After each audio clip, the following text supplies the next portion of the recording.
Welcome to the Select Board meeting, 4 p.m. First item of business, review of the Community Services Cadet Position Description and Policy Drafts. Chief, come on up. Excuse me. Good evening, gentlemen, and thank you for having me. Thank you for joining us. So it's been a while. I believe last time we met, there was some discussion about some sort of a standard, having a standard as to some way to gauge the cadet to ensure that he or she would be prepared and ready and be successful in the academy. So I did work with Selectman Basharash with a few ideas, and I've come up with the Appendix A. Sergeant Pecos actually helped me work on it, and a lot of the information that he took for that Appendix A is taken right out of the MPTC training manual. So it's stuff that if we can send the cadet to the academy with a working knowledge of what they might encounter while they're in the academy would be a plus. Mm-hmm. One thing that Selectman Basharash had suggested during the meeting was to not make it too complex. I may have done that, we may not have done that, I'll let you guys, but I look at it as that if we have the time and we have the opportunity, these are valuable skills that, you know, we are going to want to see that the cadet would be able to possess those skills. So we added, several things in there, but. And then also, in addition to that, under the job title, on page 4 of my copy, I have the hard printout copy, but just under the special requirements, I added the line of proficiency, knowledge, ability, and skills, and then the proficiency cadet shows proficiency in areas of knowledge, abilities, and skills as outlined in the benchmark checklist Appendix A. So. The thought is to have that checklist as we work with the cadet, is to check them off. This date they did this, did not do it, need practice, need more work. And that can be, maybe we go through a couple of those Appendix A. It also gives us room to make comments, but we can always use additional paperwork if we really feel like we want to explain something thoroughly to the cadet. Outside of that, there wasn't any changes to the job description.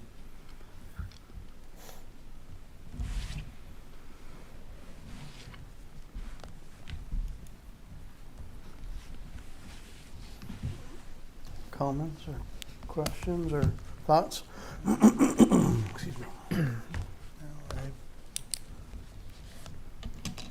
Trying to jog my memory about having the appendix and the work that's been done since the past comments. I seem to recall that was what we were looking for, and I think the appendix lines up with that. I'm sorry I'm not speaking terribly coherently. Sleep deprivation getting the best of me, but I think there was also the policy, because there's right. is the other part of this, right? Right. And some of the language in there, we were looking to get some of the flush behind it, kind of flush out what was the detail behind it, and I think this fills in a bunch of that. Yeah. So the goal when I met with the chief was it was to just figure out a way.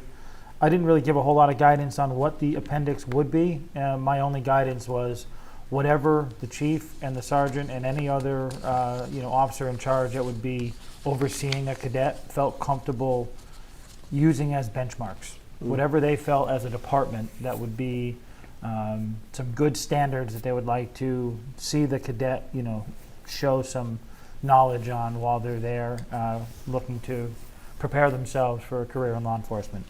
So I'm not going to call into question any of them. If you're comfortable with those are the skills that you would like to, implement as they start their program and work through the cadet program, I'm all for it. And utilize them. And obviously, it can be a work in progress. If you find out after the first cadet and, a few years down the road, we have another cadet, and you say, let's make some changes, I want to tweak this and tweak that, but let's do it. We can bring it back. Yeah, absolutely.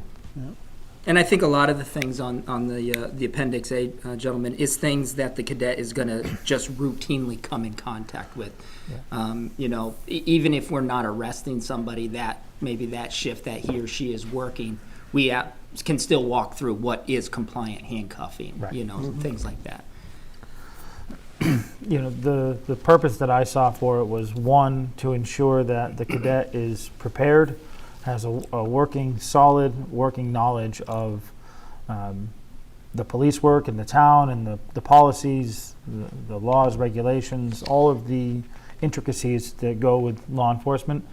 But on the flip side of that, if we do bring in a cadet and we find out after going through this and it's been 3 or 4 months and it continually everybody says needs improvement, no change, needs improvement, at least then the chief and the town has something to look at and say, we've got to have a discussion. Maybe this isn't working out. There's something concrete that you can go back to.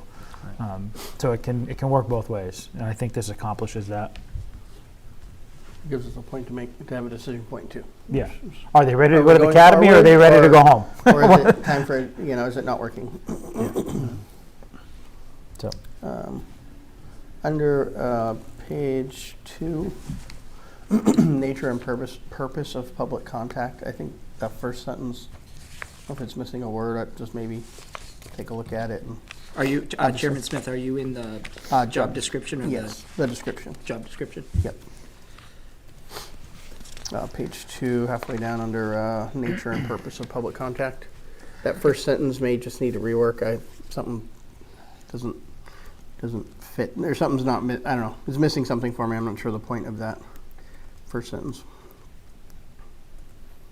Or maybe I'm just misreading it. I think the word constantly throws it off. I was, Yeah, I'm not sure so just kind of a rework. I'm sure we're going to read this at least one more time before we adopt anything, so. Say, if I may propose for consideration,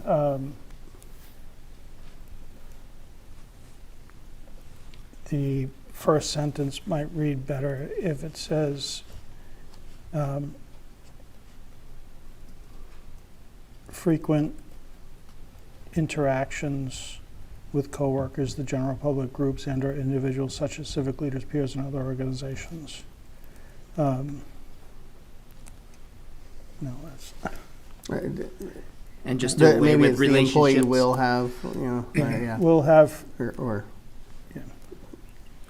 maybe there's establishing, maybe the goal is establishing, maybe look back to if you have a prior draft or something, I'm wondering if a word or two just got dropped off that kind of threw it off in the edits along the way by mistake.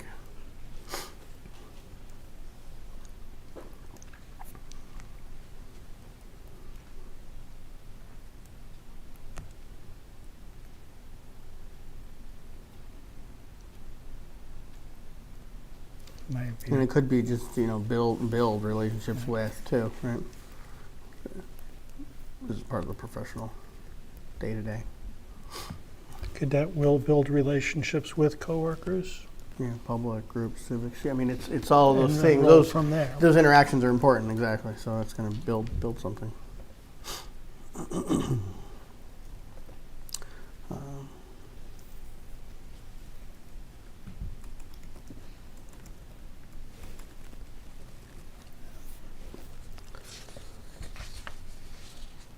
I think the other thing, and I didn't have a chance to do it before the meeting, is I want to just go back through the policy, the cadet service policy. Yep. Or community service cadet policy, there we go.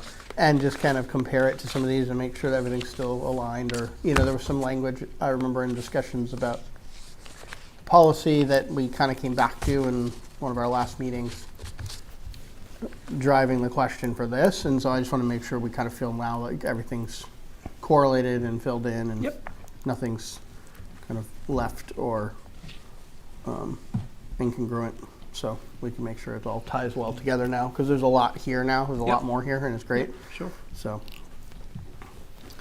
the only thing I didn't And I think it may refer on the policy side more as some trigger points. We talked about this a little bit in our earlier meetings, and I don't know if we have that. We may have everything we need to do to get to that evaluation point, but how do we determine when that's happened, when we're there, or a minimum timeline or something to get there? Because it's not, I don't think it's necessarily open-ended, or I don't think we necessarily want it to be completely open-ended. There should be some, either maybe some progress benchmarks points in it that say we're going to do some regular assessment check-ins, like where are we in these benchmarks?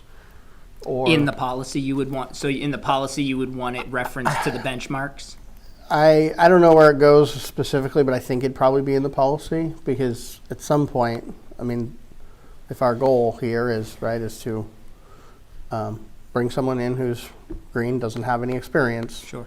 as a cadet, and then eventually send them to the academy to become a, fully qualified law enforcement officer, then there's some timeline where at a minimum we should be comfortable that we are making progress, and then some maximum timeline to say, okay, I don't know what the language is. Is it past the, the checklist? We've passed the benchmark with at least whatever score.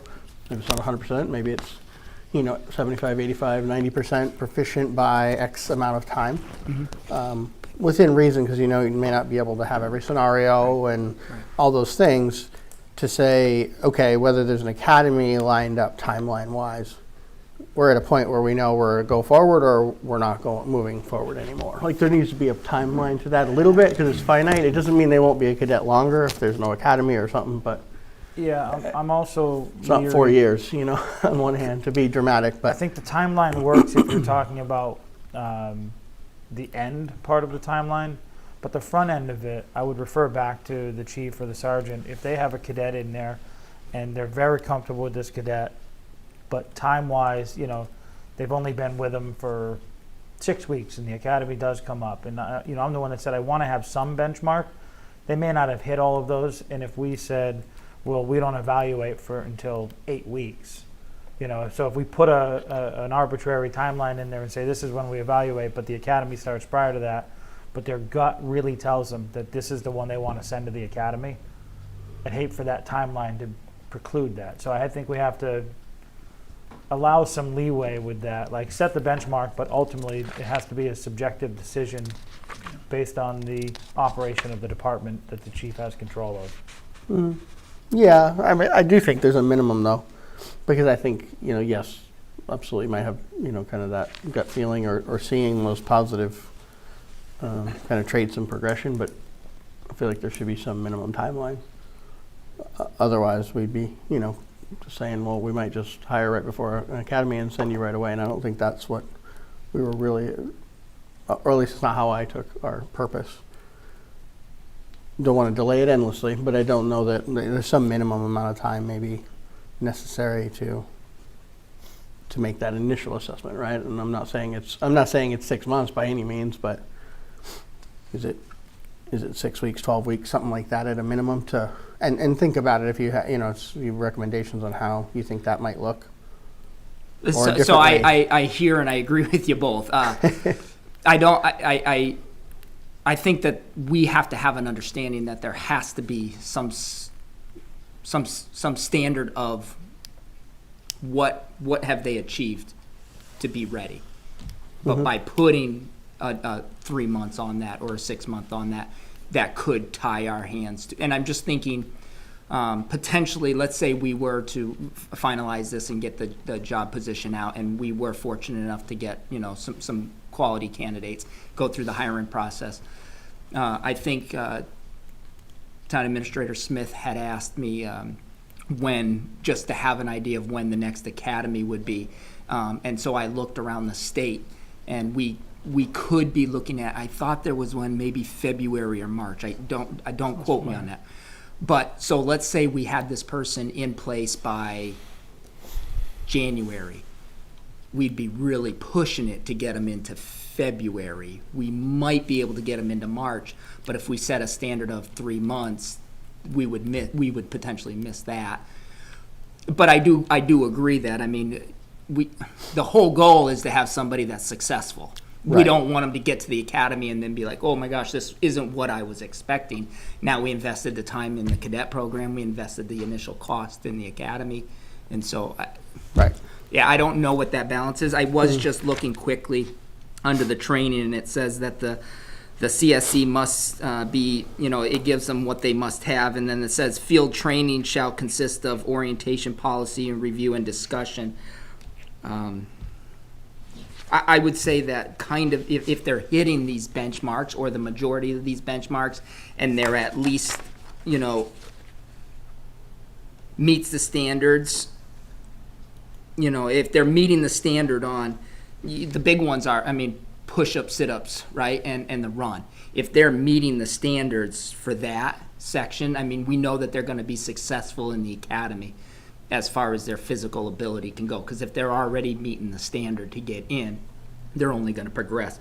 Now, if they're does not meet the standard or needs improvement, we're probably not sending them to the academy. And so I would just say that we would probably fall back on this. Now, if we're able to gauge somebody, let's say we are able to go through, we have a busy winter or we have a busy couple months, and we are able to go through a good portion of this, in a timely manner, and they do show that they're proficient. So maybe we So- could just say something like, I like where you're going with that too.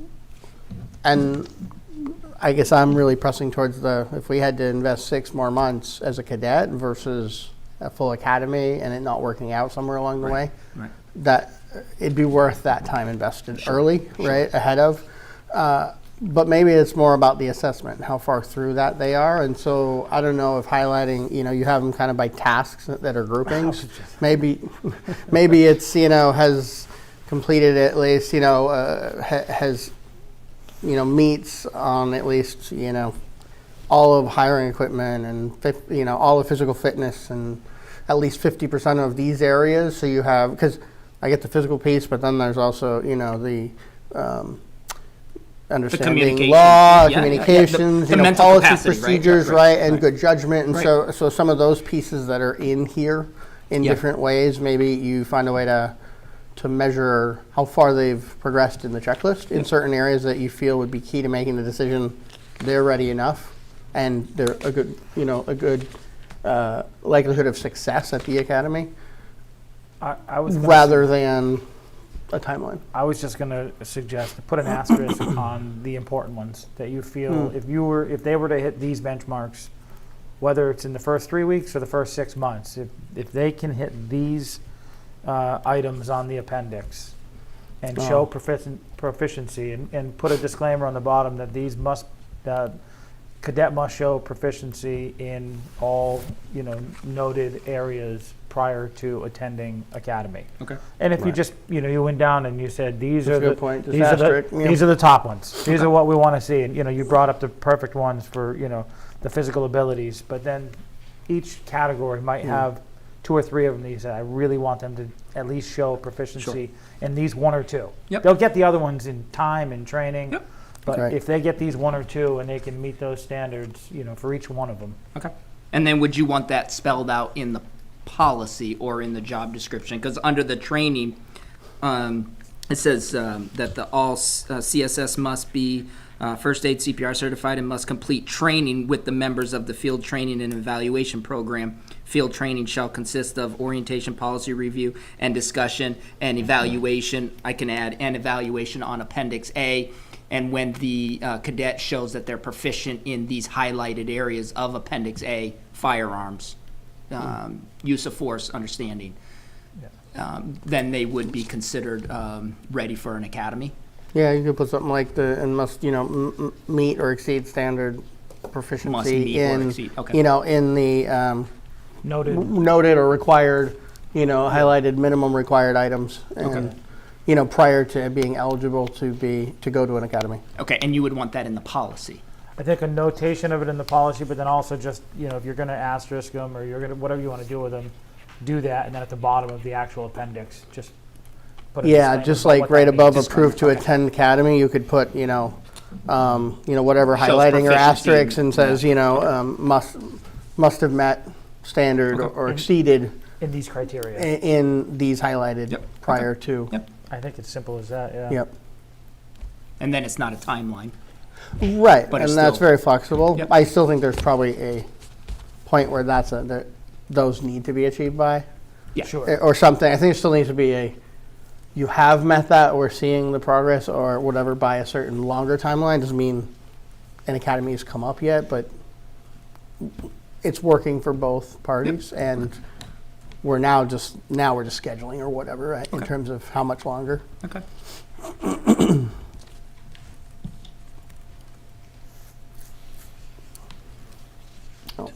Just one thought, and I don't know if this would work or not, but we established those guidelines, and say they come across the slam dunk candidate.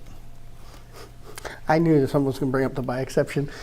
Right. Or we put the just clause say in there in the that, policy, sure. you why know, not? you I know, wouldn't put it on the form, but Right, is in the policy to say that, no cadet is eligible for academy entry until the minimum standards are met, unless an request for exception is made and approved by the hiring authority. So, and then that would give chief an opportunity to come and explain his subjective reasonings for saying, look, this particular candidate is all that. And I really, in my heart, my soul, my knowledge, everything, believe that this candidate is ready and will excel. And then, we could, I don't see why not. at least as a Yeah. lever for. That's the flexibility I was talking about. Right. You're talking about putting language to that, because I want to make sure the chief has the ability to, use his expertise to run the department the way Yeah, it I seems mean, fit. because the flip side is that particular candidate is all that, and we make them wait a couple more weeks, and then another local agency snatches them from us. I just for I've never had any issue with having the kind of An exception. except by exception, or Yeah, a process for that says without special approval, Okay.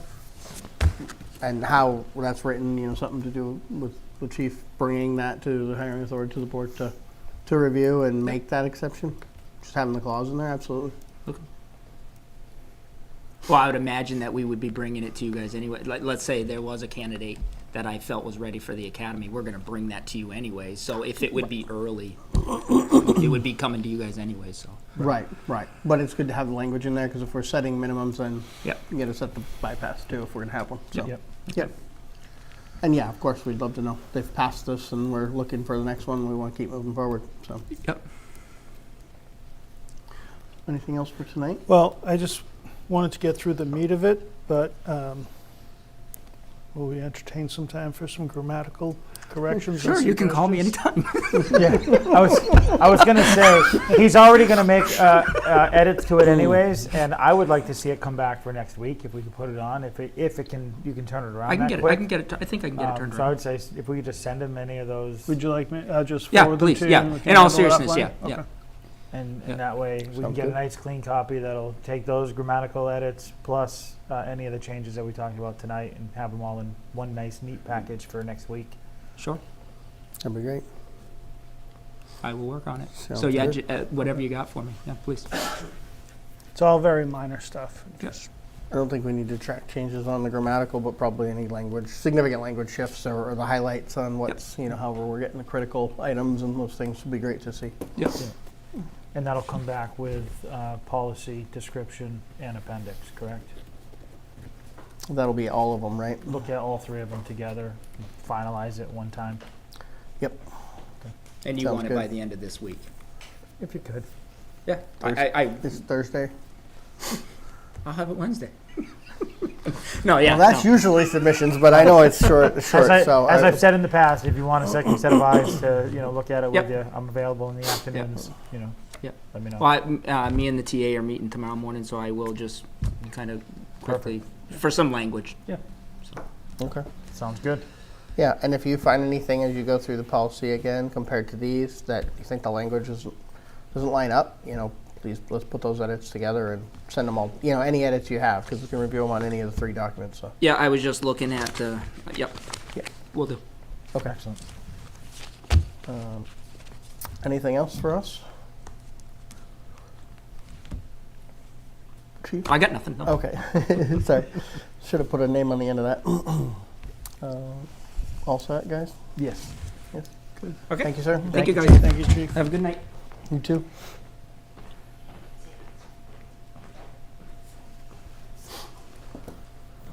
Review of use of electronic signatures policy draft, second read.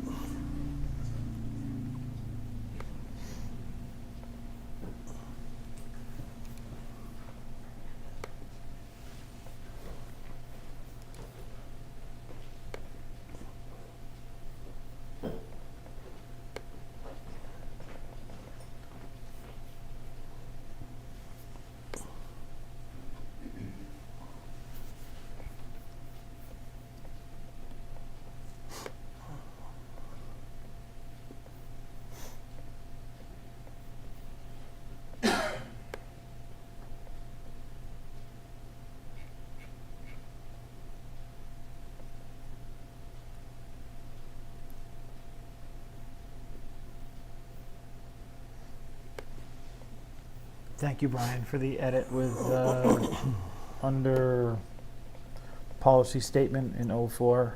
Okay. I'm sorry, wrong one. Under 06, responsibilities. I believe that captures when I was making the request about having the full packet and not just, Right. overviews. Not just the signature page Not or just the signature page. summaries. Yeah.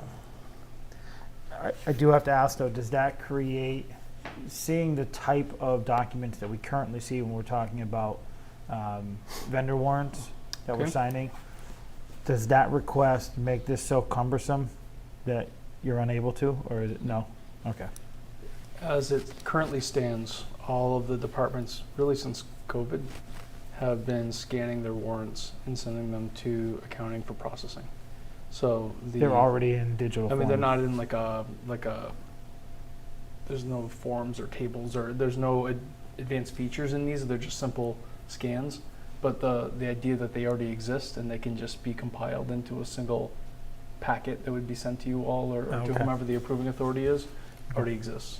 It's, All right. it's just the step of doing that. So the fact that we're seeing originals is because they eventually get collated and put together, but that isn't their initial submission. All of the originals still go to accounting. So Got that's it. why you're So getting we that. see them after Correct. they've been collated, but the digital versions have already been created before that. Exactly. Oh, So okay. it'd just be creating a workflow in the accounting office that allows those submissions to just be compiled into a virtual version of what you all are getting. Okay. Yep.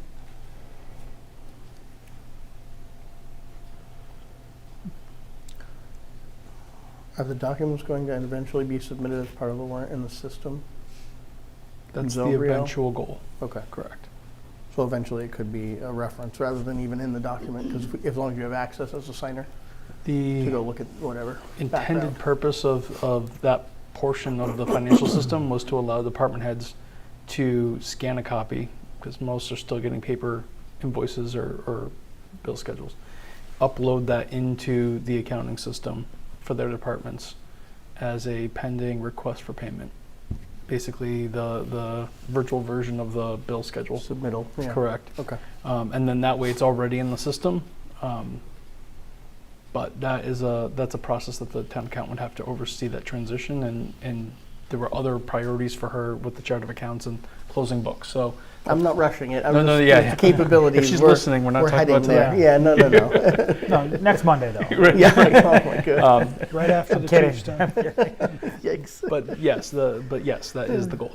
Okay.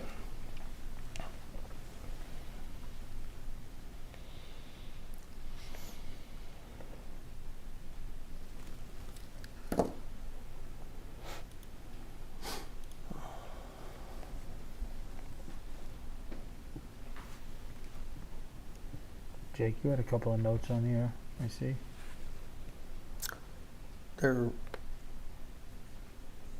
They were from my requests maybe, but I don't think they're my notes per Yeah, se. yeah, yeah. Yeah, yeah. Yeah. You're looking under 5 specifically, talking about the castle? I was looking at 8 and Four. 9 actually. Oh, okay. I was still looking at 5. Because this was the castle form we got recently that I referenced that had multiple definitions for what Correct. was acceptable in different digital and non-digital formats, right? Correct.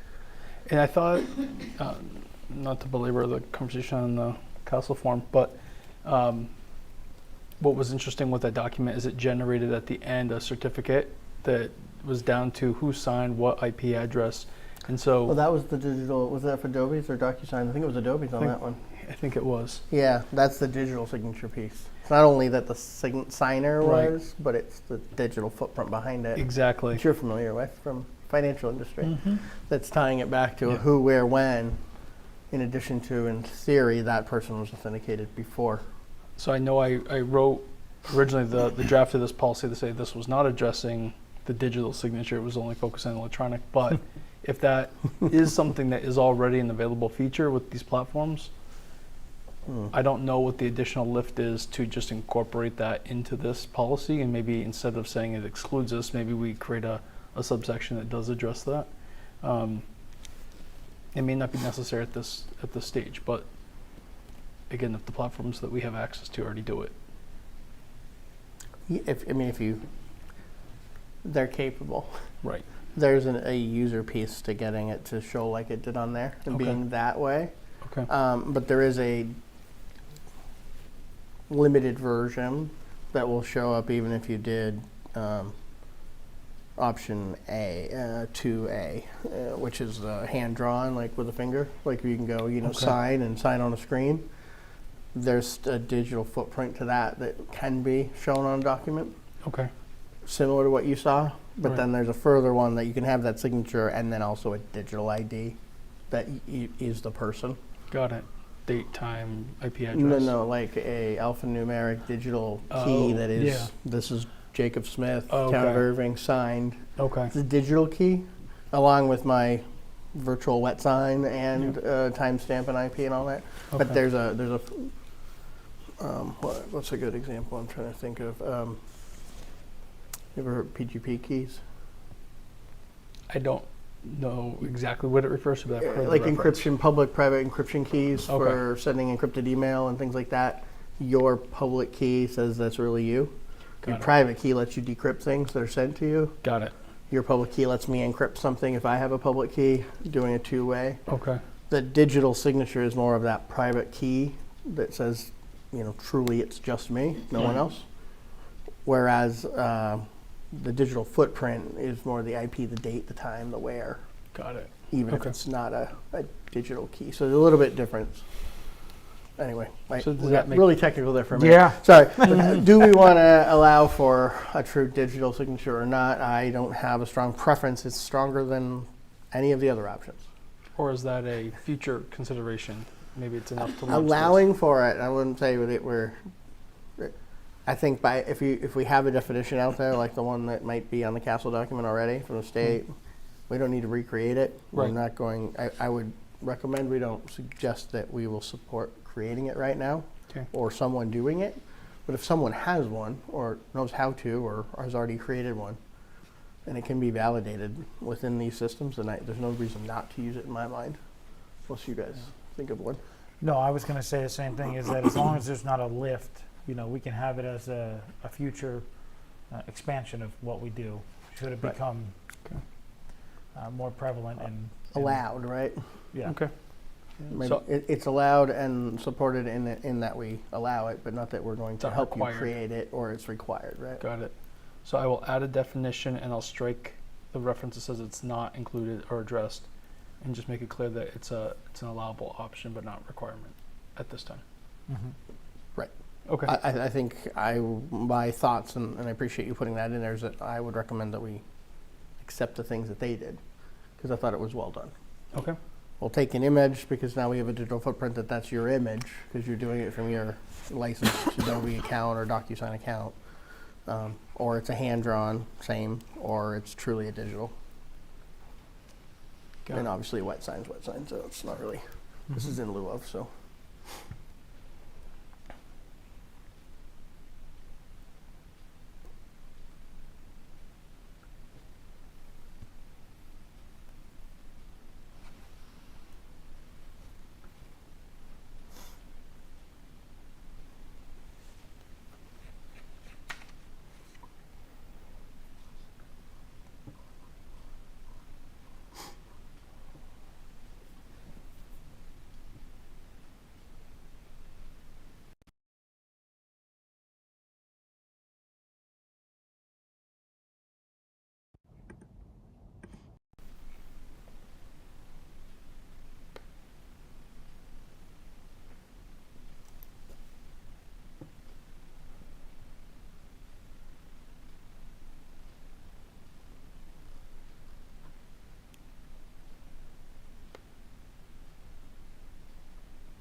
Am I? Are you looking at 8 and 9? No, I can jump there. I Oh. actually just something with 7, but go ahead. Go ahead, 8 now. What I was going to say is that, I see your note under 8, which is 8 is labeled as acceptable platforms for electronic signatures, but the note is that you wanted to revisit this topic, discuss ensuring appropriate authorization is in place. Which is really 7. Yeah, Which is what I'm just that's what I was reading. just saying. I'm like, I don't know if that's where we would put that, and that's okay. So When we're on we the same were talking page. about it, I took these notes from the rewatching of the video. Mm. I think there was a heading reference that I think 2 headings had the same number. I think we in added the- 5, so what Oh, was so it probably 7 jumped this became one down. 8. Okay. Yeah, so it's Okay. really 7. That and I was makes just more reading sense because 7 I'm reading I'm it like, saying it's not something right. doesn't sit here. Okay, that's what you were getting at. Yeah, Yeah. no, that's in reference to 7. Okay. And it was just making sure that, after getting feedback from council as well as what MGL and statutes allow, et cetera, and how, understanding what that means, right? Because electronic signatures, maybe backing up, Got it. how much, and I don't know if you guys discussed this in detail in the meeting, I wasn't here, but the requirements for approving documents and signing off on them by a public body Mm-hmm. properly, so like the warrant. Right. A warrant, let's use, I don't know, use a vendor warrant. So it should be approved by the majority of members of a board or committee that, or, an elected body. Unless that elected body has adopted language to allow a single signer. Correct. It's silent on more than single, less than majority Right. being Right. allowed, right? There's 2 out of 5 kind of thing. Mm-hmm.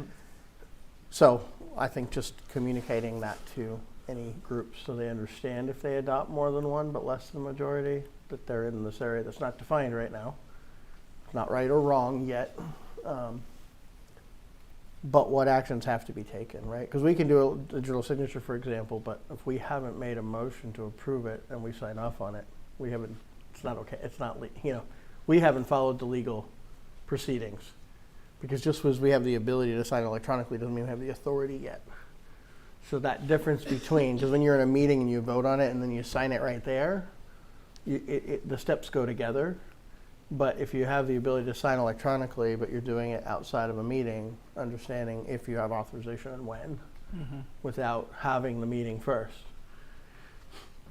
So you'd like to see greater detail in that section to explain what those, sort of itemize those steps?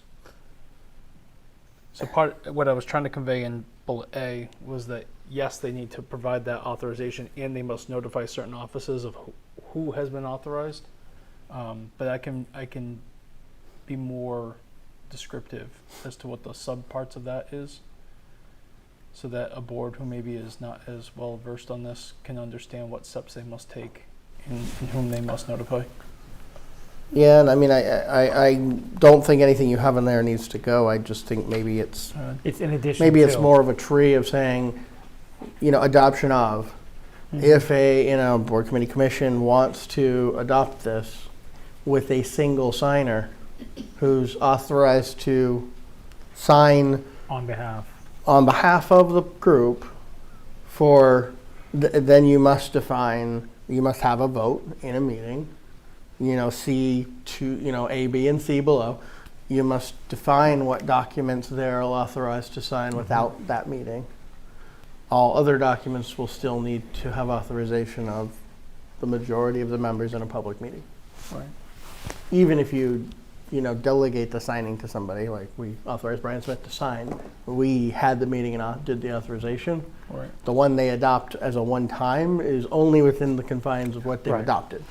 It's not every And then document. understanding, like, if you want to have a majority sign off on anything, they can sign electronically if you adopt, X language, only after the board has met and reviewed and approved, or that group. They can still sign electronically later, but they have to have met first. Just giving that nuance. I Mhm. don't want people to get lost in the Yeah. process and procedural, even though Yeah. it's made to make things simpler, but it's not to inadvertently lead people to take steps that they're not authorized to. I was just trying to play this out, 2-3 years from now, if it's not clear and it becomes clear as mud, you get various boards or commissions that just, the paperwork goes from,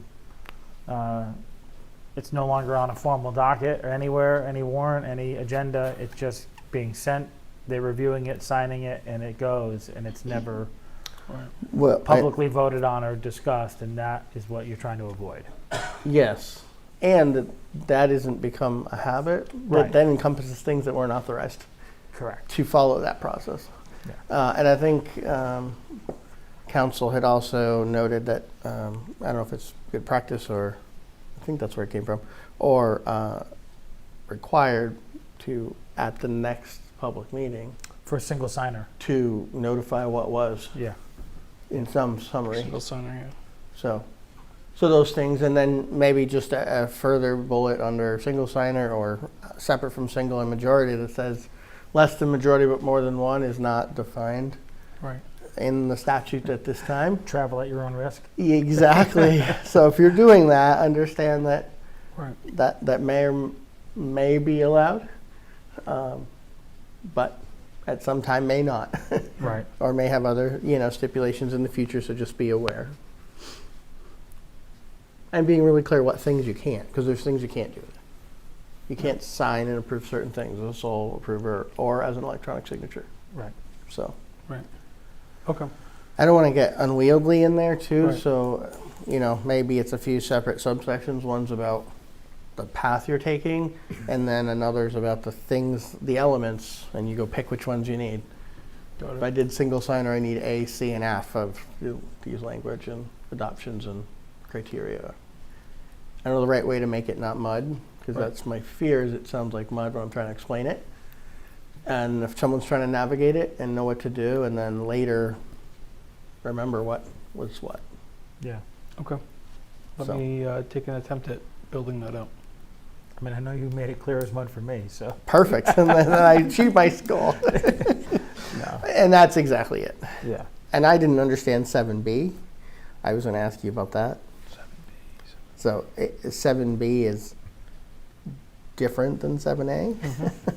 Yep. Specific to, Registry of Deeds. It's very specific. Anything that you, as a special permit granting authority or one of the regulatory boards, will be recording at the Registry of Deeds, the law requires a very specific vote. That vote must be on file with the Registry of Deeds. Who's authorized to sign is on file with the Registry of Deeds. Otherwise, they will reject those documents for recording. is being invalid. Okay. Correct. And this gets into, so that's a piece of a tree, right? Just because Exactly. we said Yeah. you can adopt these things doesn't mean you can do those things. If you want those things, Correct. it's even further complicated by this piece and that piece. And Right. Right. Well, it sounds like a so wet section signature is 7 just says see easier. flowchart, appendix A. We can do a flow chart. It may be best. I don't think know. it may be, because the requirements may change as time goes on, Yeah. and it's much easier to change an appendix and have modifications to the flow chart than it is to have to bring back a policy and Right. keep the Right. policy very generalized, and then the flow chart can be embedded somewhere else. Right. Yeah, and maybe In the- 7 just says you must adopt the appropriate, record them, who's defined, a list of documents that are allowed. These are the things you need to have on file. Right. Find out which ones they are, like what they need to entail, and go find out which ones they are in the flowchart. Yeah, and that's the procedure. The procedure is somewhere else, and that may change may from be a time good- to time as things go on, and those don't have to come back for review. That is just the, So maybe we do what we did with other policies and we refer to an appendice and identify an office that's authorized to keep that up to date as things evolve. Yeah, Yeah, So maybe we could I think so. approach it like that. And it keeps the policy cleaner. Want to try that? yeah. Okay. As you're drafting this, because obviously Yeah. we're just giving thoughts on Yeah. what's important. If there's a layout, a visual, document style that works, try it. You got it. I think Okay. you're going to get a better feel for it trying to put it together in a way as you're Right. trying to navigate putting it together Right. better than we can. Okay. So that was what I meant on 8/7, really. Yeah, yeah. And that also flows into what was 8, now 9. It's I- all part of the same conversation. Right. Yes, and I think that's, yes.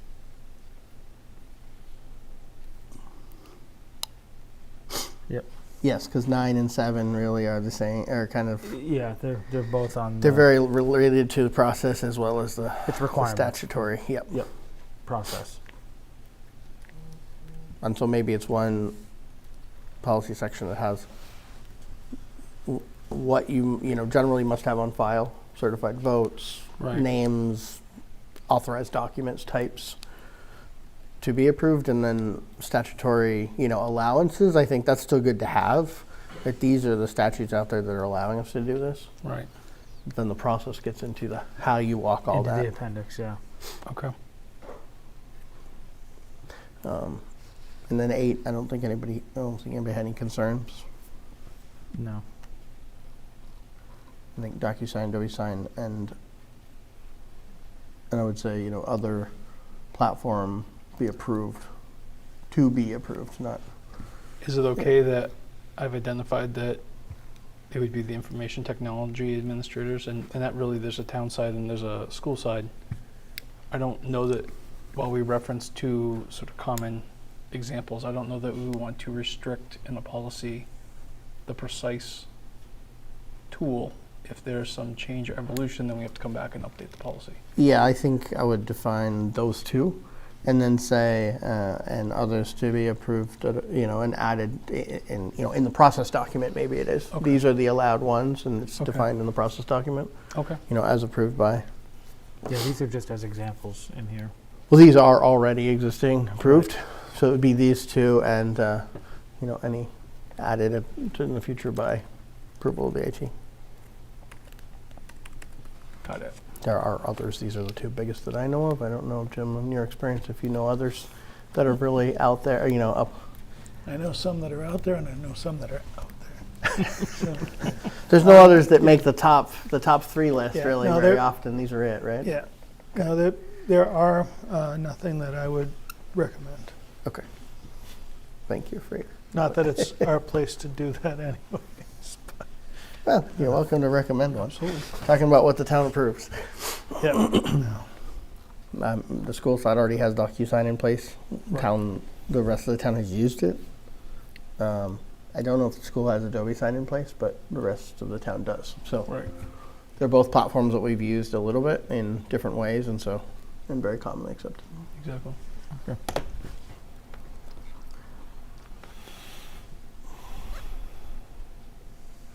Okay. I will. I think 10 kind of aligns in there too. I don't know if we need 10. Okay. As you work on the separating what is process procedure Okay. from the policy.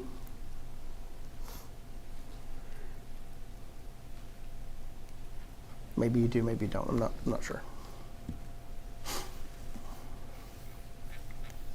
Okay. Payroll approval will end up falling into this somewhere too, right? In discussions about time and that side of this, where we were talking about department heads approving. So this conversation came up. Maybe I'll back up. As we're continuing to roll out the accounting software and getting into time and attendance piece of it, and as we all know, the payroll warrants the department heads have signed off already, but where department heads are appointing authorities, and then there's an electronic signing piece in the system, and now we get into is it a department head or the public body approving, and it becomes more nuanced when you get into Okay. like the library trustees, for example, approving payroll. School department approving payroll before, or school committee approving it before we see the whole warrant to sign Right. off. Right. And that nuance of what is a public signing and electronic signing and all that. So it'll fold in here a little bit somehow. Right. Of course. With electronic convenience comes complexity. Yeah. Anything else on signature policy? Electronic signature policy. Carry to the 28th.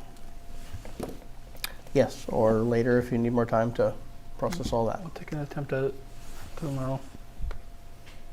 Thank you. Review of the water service connection application, 65 French King Highway. So this is a Come on up, Pete. I have a feeling we'll have questions. Maybe we won't. I know the rest of the board met on this, I think, last, when I wasn't here, so. Yeah. Looks like coming out of, I know some of the background, sounds like there's now a request to get a separate connection for this, what will be a separate parcel or subdivided parcel. Correct. What he would like to do where outside the entrance of the bowling alley, there's the pit where the meter is for the store, it goes over to the store. In that, what they would like to do is in that same pit, put a second meter, split it before the meter to the store. So there's a shut off there for the store. And then they want to core a line so they won't rip up and disrupt their business over to the apartments, and put the apartment meter also in the same pit as the store. And there'd be a shut off there. So then, at that point, the shut offs for each piece of parcel will be off the property in our pit. We have control.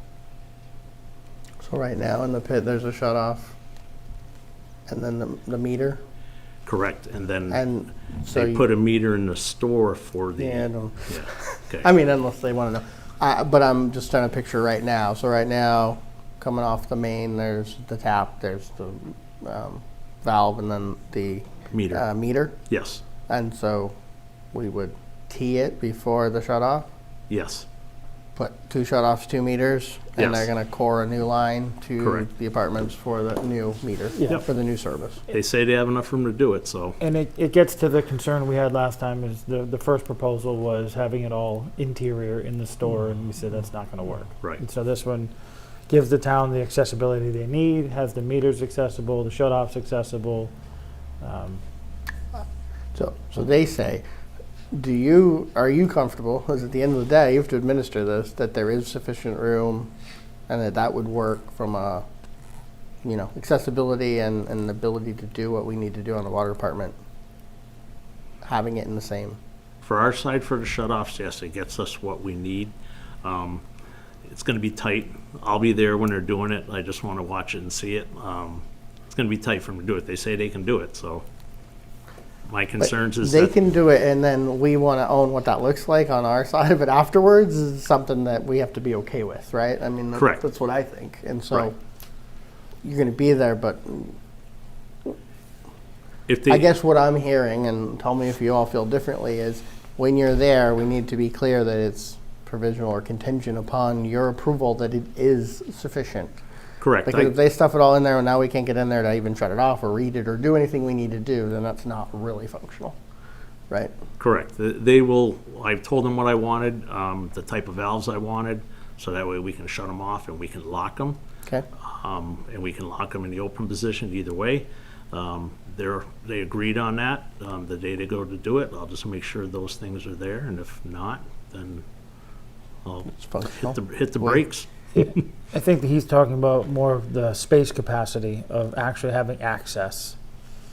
Yes, because it's a oversized large structure cover, Okay. and we just pop that with our magnet lifter, and then the valves are right there. I can't have short arms, but someone with longer arms could actually reach down there and touch the valves. It's not very deep. So, I was just going from it's going to be really tight to like, is there going to be enough room to do what we need to do? As long as you're satisfied that there Yep. will be when they're done, not just on, Mhm. on discussion and on paper, then that's my one concern that I was just want to make sure. yeah, I believe there will be When plenty. you see it done, plenty you of go, room. okay, that's manageable, or, Mhm. or what, anywhere along the way as they're doing it. If it doesn't look like it's going to be, then say so. Okay, yeah. Does that make sense? Yeah. I'm looking at the print and I see the yellow line, but then it seems to become dotted, I think, and I'm not sure if I'm missing something, but is that something just totally different? That's the core. That's right. The Right. dotted is where The they're gonna dotted core line is where they're underneath. proposing the coring. It goes out of the pit on an angle, Straight towards the apartments, correct? and then right near the apartments, it heads off to the right? Right, so where the line right now that feeds the apartments comes from the store and goes over. That will be severed once they do their tap and tie in with the coring. The yellow line is a little misleading. What was described was that they're going to do the new coring, and then they're going to sever the existing line, reconnect it to this new line that they're installing, and discontinue the part that connected to the store. So that should be following the dark line right above it, as opposed to a dashed line that's not supported by. You see the dark line right above it? That was the existing water line. Where? Your dashed yellow line that you're all talking about. Yeah, that goes from the store over to former Yep. well and water meter. That Correct. So the new proposed line is to intersect with that existing line.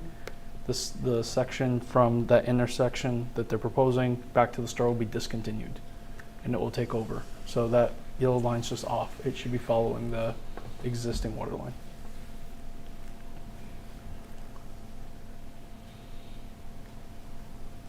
Okay, hold on. I just need to follow this around for a second.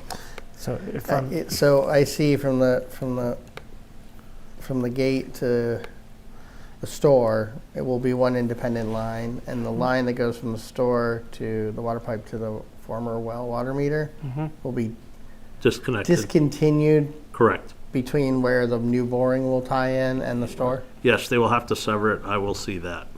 Okay. Well, I don't know that I care, as long as both meters are there. right, Well, That's their that- problem, unless you do. You well, care, no, that's because fine. you, going back to what we wanted, 2 clean lines to each parcel. right. So that has to be severed. 100% agree. If it was Okay. my parcel, I'd want it that way. Correct. But from a town water standpoint, as long as the connections are metered and the right people are tied to the right meters, I think that's the biggest concern. Yep. Yep. Right?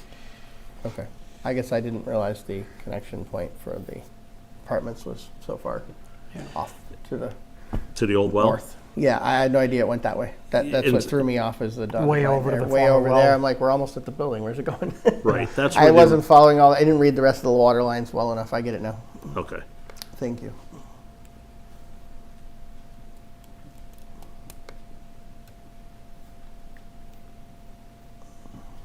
Questions, concerns? I was a little surprised. Again, I think water regs and water forms and stuff like that stuff we need to visit at some point.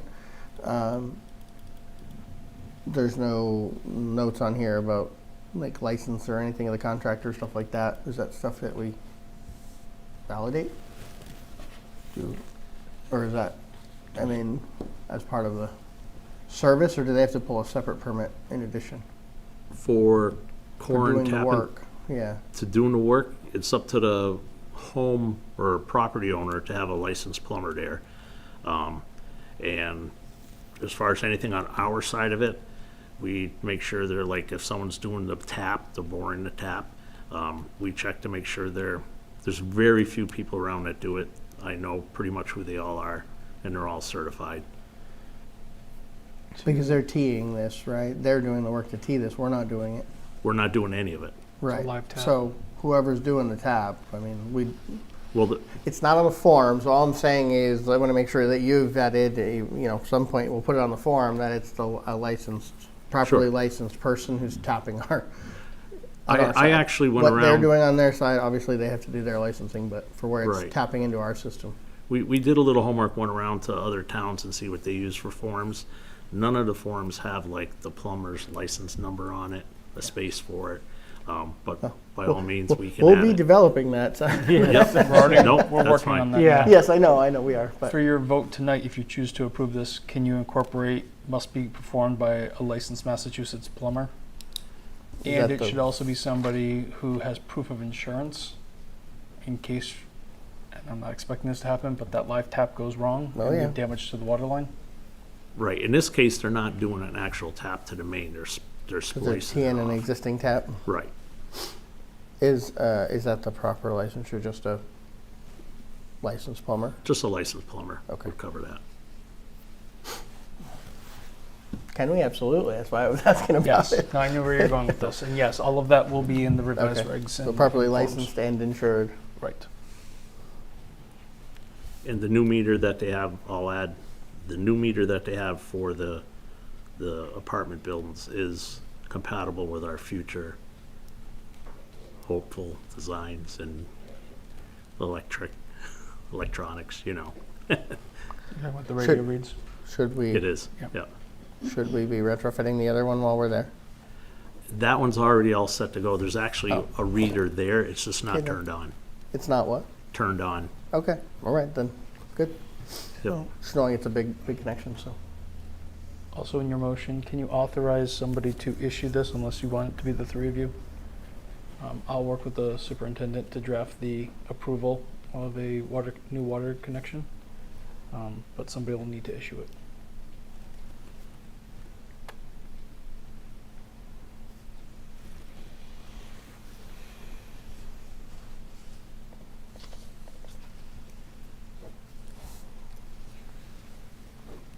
Issue a permit to connect? It's basically a permit to Effectively? connect. Yeah, for a new water service. Yeah.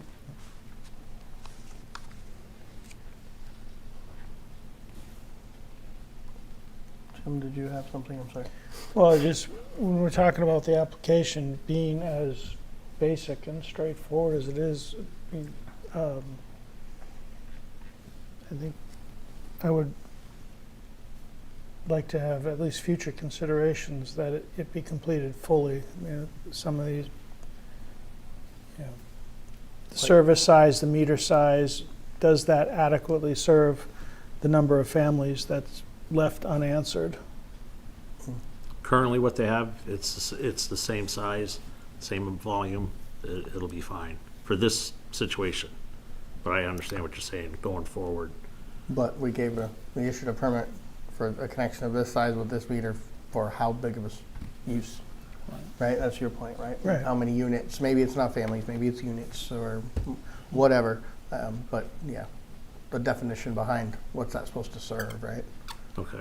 So there's some limit, right? Mhm. You can suddenly put a paper mill and run it on an inch and a half. You know, it's not going to work, right? Right. I'm being very dramatic tonight.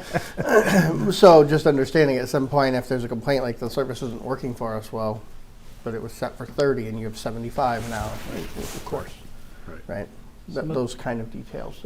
We do this so often, you can tell Well, we're, that's the reason. Yeah, the we're old- walking it now because we don't do them hardly. I don't remember last time we issued new water service. It's been years. Right, I remember the old practice for water service for residential homes was a 1/2-inch line. Now everything's 5/8. So, So we found a few examples from some peers, and they use a matrix approach. Number of either bedrooms, if it's a single-family home, or if it's more like an apartment building, number of units, or maybe if it was a commercial application, some attributes that would suggest what the draw would be. And then they use that to determine whether or not the proposed connection was sufficient. So we could introduce a matrix. So into there's the a application. table and there's a Right, few yes. fields that you'd have to fill out in Exactly. your app and then go to the table and cross-reference what that's supposed to be defined as. Exactly. Okay. Yep. So, yes, in the future? Absolutely. Yeah, and I mean, yeah, I agree with you because there's like address and phone and some things that I'd like to see filled in before we actually have somebody working on it that we can't contact. Absolutely.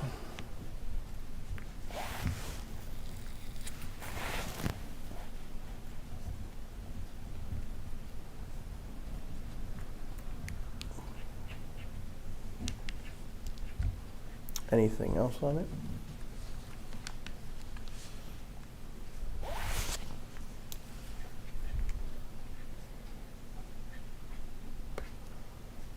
At this time, obviously, we have some opportunities in the Any future. But recommendations on who's going to issue the permit? I'll draft it with the superintendent if you're I was going to, yeah. comfortable just appointing the superintendent to sign it. That's what I had on my notes. that's what I was thinking. Thank you. Right, well, approved by the board and authorized the superintendent to issue.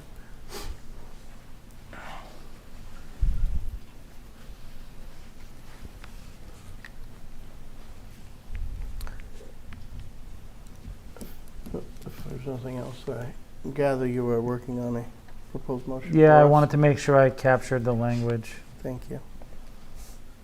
if you're ready to entertain one. I am when you are. Brian, you can make sure I capture everything you need on it. I'm sure you all got right? it. Yes. So I have a motion to approve the application for a new water service submitted by Ralph Sem to be installed at Sem Drive All work related to the installation of the new water service must be performed by a properly licensed and insured Massachusetts plumber, and to authorize Pete Sanders, the water superintendent, to issue the approved permit.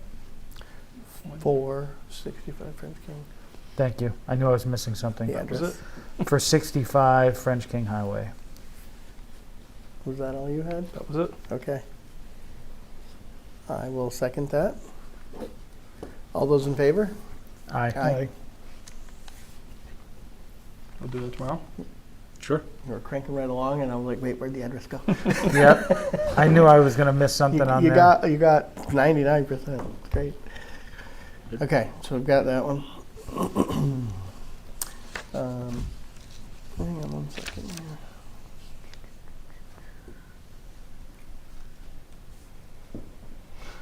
Why don't we jump down to review of the draft invitation for bid for the wastewater treatment fence procurement while you're up here? Mhm. It's very draft. I know it's first read, so, but I think you're hoping that we'll kind of come back with any changes or anything by next meeting and to finalize and hopefully approve. That's the goal. Any critical call-outs that we should be aware of? I see there's a timeline in there and such, but We were originally overly optimistic about completing this work this fall. The state procurement process that we were going to utilize is no longer available to us after a bid protest. The state's changed some procurement rules. there's been some clarifications and/or modifications to Yes. what's allowed and what's not. The OSD contract used to allow you to procure for services up to $50,000 off the state contract, only considering labor, not materials. The bid protest was reviewed, and a opinion by the AG was issued, and it says that the $50,000 is now inclusive of labor and materials. We estimate this job to come in around $55,000. So I'm glad that we didn't rush to do the procurement. I didn't know there's a bid protest, but now that we're aware of that, I'm glad that we did not do that. So we will do a full IFB. Beyond that, all we're suggesting is that this project is completed by April 30th. Gives us a little cushion in there before the end of the fiscal year in case we need an extension for some reason. The three of you would have that discretion, but otherwise we can wrap the project up, final payments before the fiscal year. The only other thing I was trying to add into here that I was talking to Pete about this morning is just to put in a bit of a locus map, just so somebody who's unfamiliar with the property can understand where we're trying to put the fencing. So we'll be working to just add an attachment for that.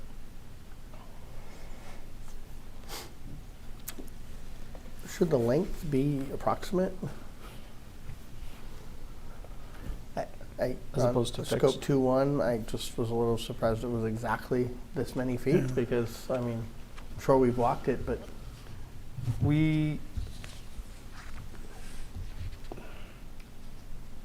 If we put approximate and one vendor responds at 545 and another one comes back and says, I think it's going to be 560, you're not comparing apples to apples. So what we could do is carry a certain number of feet, and we should go a little bit higher. You can always come in less, but we should not do like a more conservative number and have it go over. or I was gonna say, providing for the security fence along, the, enclosed area or, dictated area, like, because I would assume we'd have a map and say it needs to go here. And I don't care if Agreed. it's 544 or 573, it needs to complete that. That's what Agreed. you're bidding. Agreed. It will give And you an what- approximate footage. I don't care how many footage it really What we takes you. This is it's a sum of work. Yeah, unfortunately, though, what we will do is at the site walk, which is mandatory, and this is the exact reason why it's mandatory, we will re-measure with a wheel for the vendors present and come to an understanding of the agreed upon number, but we do have to have a number. Okay. The Right. agreed upon number will reflect an agreed upon perimeter, even if they come Agreed. back later and it measures differently. That's the perimeter that they're doing. Agreed. Okay. Yep. Hey, just the nuance of the two. That's all. Yep. Yeah, no, I was just gonna say, if we leave it up to, approximately, and somebody says, well, I think the square footage can be done a little bit differently, and now we're, one says, I can do it in 525, Exactly. and so, of course, their number's lower, and somebody else is like, how are you getting away with that? That's- You really need 570 in order to That's what we're trying complete to that. avoid. Yeah. Right. I want you to enclose this land. I don't care how many feet that takes. Right. And enclose it with this many gates. Yeah. Right. Yeah. What we Okay. could do is just ask them in the in the bid form to give us we'll put in what we believe to be the units that we need and ask them to provide a per unit cost, what that looks like. And so if there is any discrepancies between two bids, at least it's not a lump sum, you can see in detail how each one bid. If there was to be some type of overage or underage, you would know how much would either be deducted because they're not going to bill you for those feet or any other units, or if there was an increase because they had to add 5 feet, you would know how much each of those units cost. We don't want to get so detailed that we Yeah, like parse it out, but yeah, I do think I- that there's some value in some detail.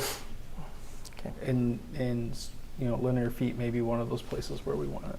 So I would say most of the companies that are going to bid on this could give you what their linear foot price is. Right. Yeah, I agree with you. I just Um, don't love the bids where they're like, well, I used 2 more panels than you. I don't care. Right. Why don't you do that job? Yeah. Bid that job. Right. But Yeah, we just don't want to be subject to any wild swings or question about how they got to their numbers and then have a vendor challenge. I was going to say a bid. challenge on who we award it to based Exactly. on the disparity between the two. discrepancy in the, Yeah. Right. And on the other hand, it gives us the clarity if there's a significant difference to question it. Right.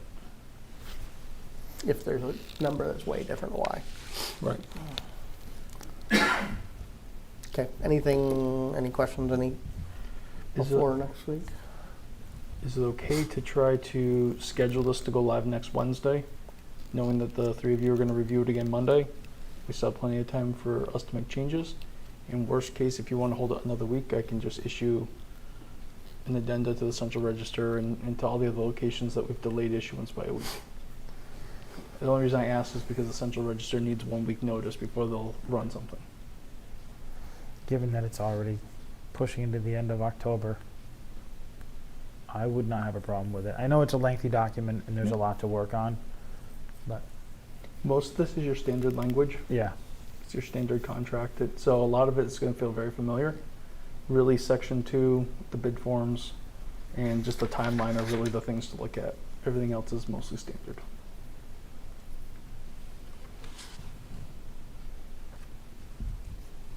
And 2-1 at the end of that first line, you probably want and with gates and a barbed wire top. Right, silly, but well, since we're there. Yep. Terminal post, line posts, all that stuff. I'm not that savvy on fencing, I guess. Is that just the connection points for the posts in the footings? Correct. Because they're removable? Right. Got it. What's the difference between a line post and terminal post? Terminal posts are going to be the ones, The ends. Corners or ends? Yeah. corners or ends, or what holds a gate. And then the line ones are the ones in between, so they're smaller diameter. Okay.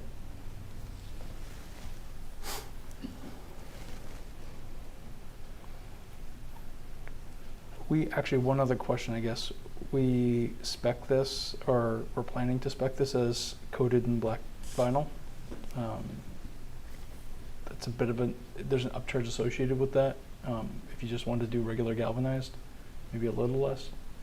We've been using the black coated on a few of our public works jobs, just, We To do get it in an one. alternate? Is that possible? yeah. Do it galvanized and the alternate is? I was black? going to say, if the galvanized is cheap enough, does that put it under the 50,000? That I don't know. Maybe. Probably not. Probably not. I would imagine it's only a I'm a guessing small the number change. won't be as significant as it used to be between. No. Right. I don't. Funny, you beat me to it. I was wondering the same. How much of a discount? Well, I said can that we before. He's get? like, we think we'll be right around 50. I'm like, so can we find out if we're under 50 before we worry about an IFB? Yeah. Yeah, that Just, I don't but know. like, but a pain if you had to go back and do it again. So Yeah. You could do it as a bid alternate if you wanted to. I don't know if it's significant I don't enough, think it's or if we significant care enough. enough, if we prefer to have it black anyway. I was going to say, It's a I'd moot prefer point. to have it coated anyway. I would too. We're not talking. It's great. This isn't. I don't know what they call it. It's not mesh. It doesn't have the filler. No. It's not No. privacy. No, it's not Yeah, privacy. it's No, not, it's no, not it's the same woven or stuff whatever you that see is. on, It's just black, yeah. Yeah. 63 right here, above It's the the guardrails. it's like the 63. IP, Yeah. IP mill, right? Yeah. Yeah, okay. I think for durability and longevity, for the marginal additional cost, I'd prefer to proceed as is. Okay. Yep, Yep. I'm with you.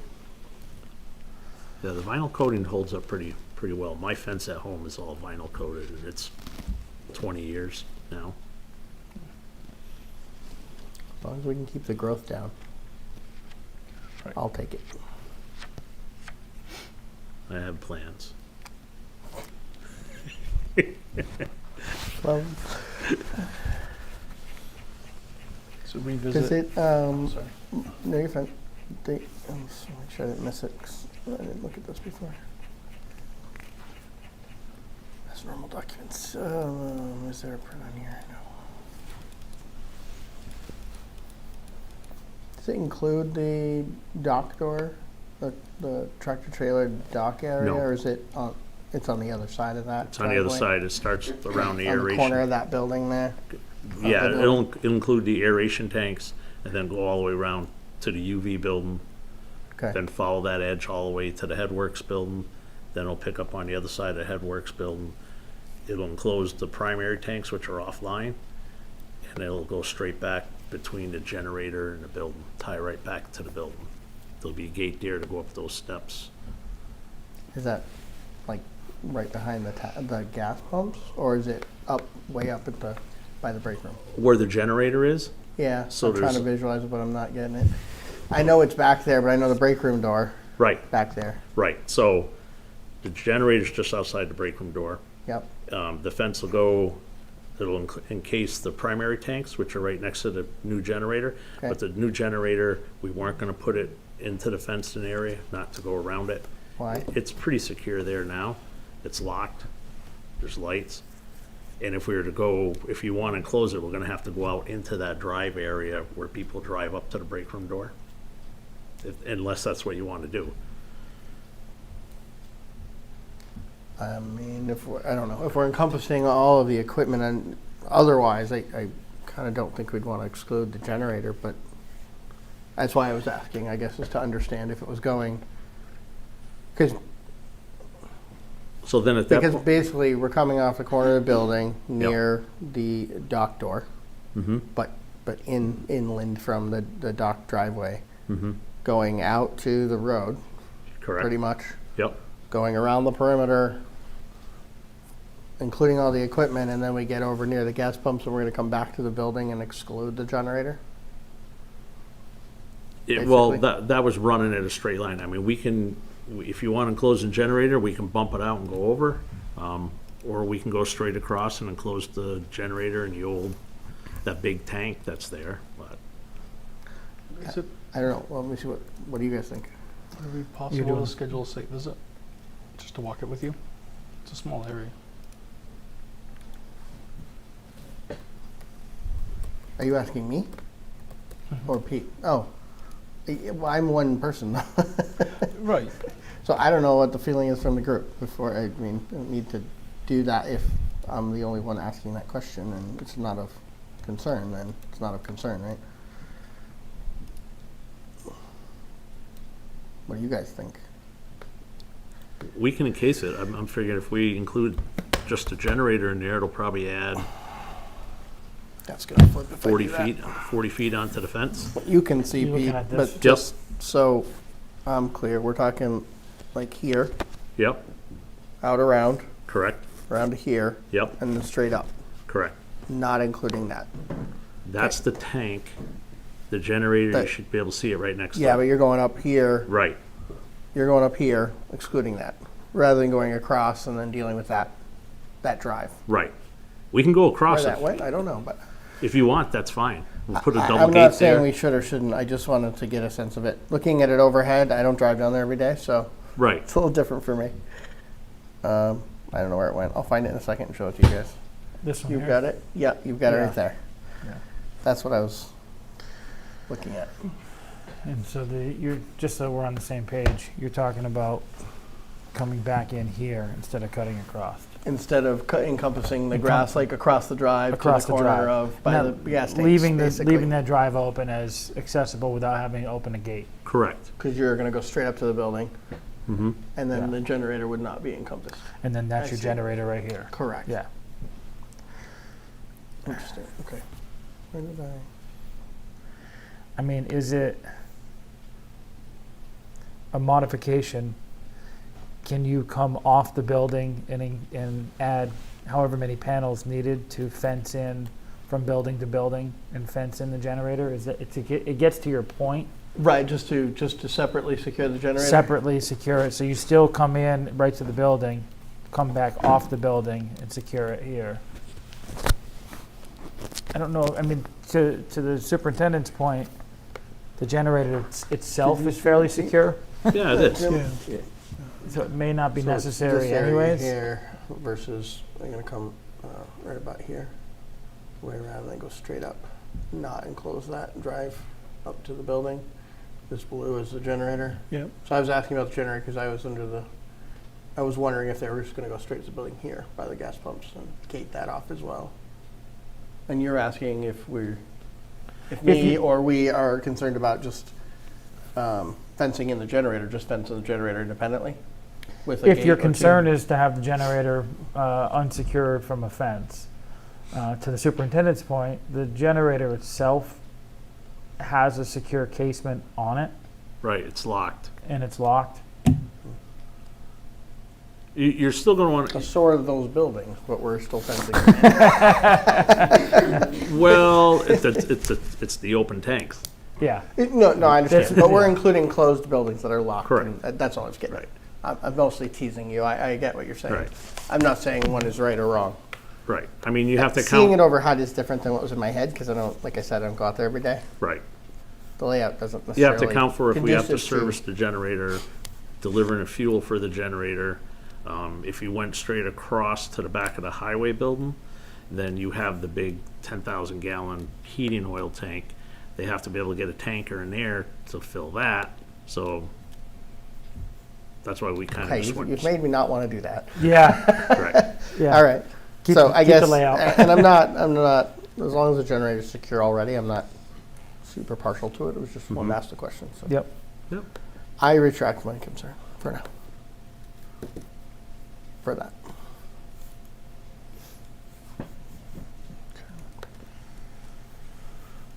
Come back next Monday with it. Yeah. Unless you guys have anything else on it. Nope. Okay.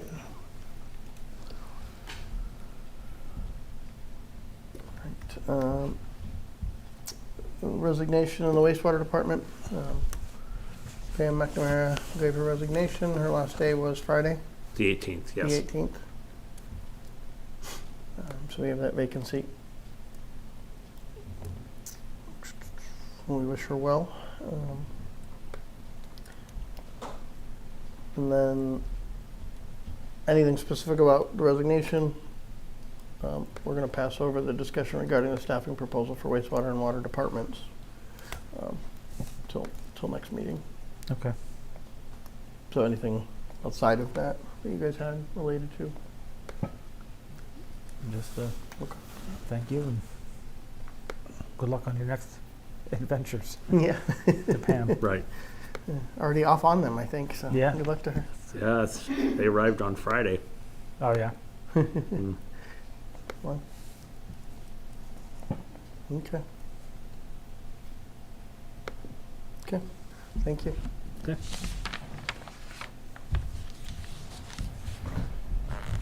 You're gonna stay for or come back for? Okay. Thank you.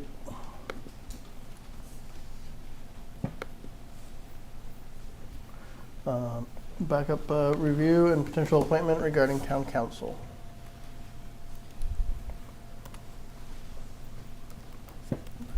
Thank you, Brian. He ended up having a conversation with Attorney McNichol and kind of filling her in on some of our discussion last meeting.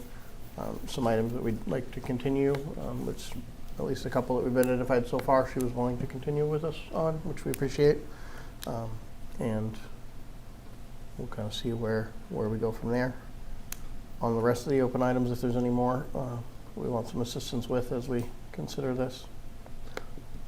At the same time, reached out to Merrick and O'Connell, or Myrick, Eric, thank you, apologies.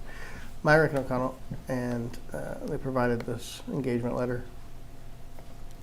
Um,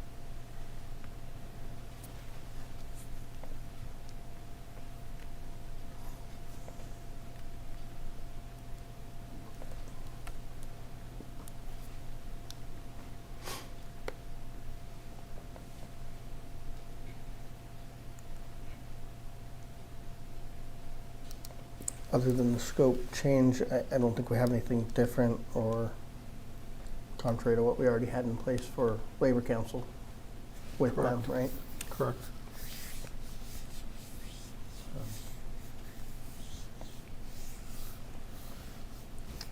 And I believe there's not even a term on written notice, it's just on written notice. So Right.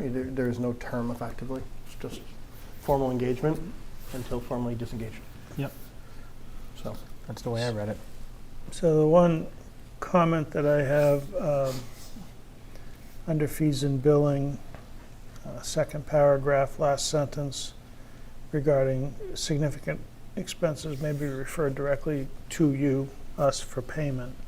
Is there any type of detail on what the watermark is that would be considered significant?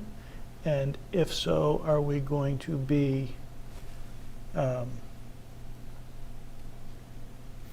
allowed to have a conversation about whether or not we want to engage with that significant service and be held responsible, or are we just going to get surprised by a bill? I think incidentals would mean like travel to and from court, things like that, right? So it'd be an engagement that we've already asked them to do. Right. I mean, if we need them to fly to another state and stay there for 3 months to represent us in some case somewhere. I mean, I'm just being random, but No, I think that's fully- when they get into significant, and I would assume, and I know that we've already at that point authorized and engaged that we want them to be performing these significantly expensive services, right? Not just being done on our behalf. But That's correct. yeah, And I'm not they opposed to wouldn't that. occur without already being driven from a decision or a request Right, from us. that's what I was gonna say, is the significant is just they don't wanna front the money out of pocket and put it on our bill. They want us to pay it directly, but it's gonna be services that we've already asked them to do. Right. Just It would have more, been initiated by the town. we've initiated them to do it. They just, if it's expensive enough, they're like, yeah, we're not gonna front load that. You can pay it up front. We'll still do the service, but pay the bill. That's the way I read that one. As long as there's that dialogue in Absolutely. advance, that satisfies my question. And I think we've had, not necessarily incidentals, but I'm sure included them in five-figure billings, right, Brian? That That's correct. there's never been a discussion. So I think if we're getting into that level, hopefully that's above all our pay grades, and we'll never have to go there because that's gonna be big numbers. Yeah. If it's to the point that they're bringing that up, I think based on our experiences so far, into what they will accrue and bill. So And I have no cause or concern up to this point with that. I just, no, Yep. don't want to open ended. I would hate to kick myself later for not asking now. I think again it comes back to legal services provided, so we have to have requested the service before we'll ever get to that. Because everything here is by request, there's no retainer in this, right? Right. That's correct. Yeah, nothing is retainer, so it's all on-demand service, so it's only gonna show up related to an on-demand service. Good I point. think we're safe there because of that. If it was retainer and other things, I might want more clarity as well. Valid point taken. Good question. And, Brian already came out and assisted the planning board in the hearing, so appreciate him coming out for that. And we spent a few minutes just giving him some background on some things that we've have coming and have going on. So he's a little background. actually provided some really good input on electronic voting and ways of learning it, adopting it, training on it. So I thought they were very, very good ideas that we hadn't thought of. So help us in our journey there. Other questions, concerns, motion? Would you like a motion? I would if Yes, we are sir. going to engage formally, yes. Make a motion to engage Myrick O'Connell, attorneys at law, with the scope of services as written in the letter dated October 3rd, 2024, and to authorize Chairman Smith to sign on behalf of the Select Board. Second. All those in favor? Aye. Aye. Thank you. So I will just strike the date there and correct it on the sign line and sign. So you've got it dated for September? Correct. Oh, because he probably thought I had that authorization before he sent the letter. Because that was from a think he prior meeting, assumed I that, believe, yeah. so I think he thought we'd already had the discussion rather than requested the letter, Correct. so. All good. I will update it and sign accordingly and get it back to him. Thank you. Review meeting minutes from September 23rd, 2024.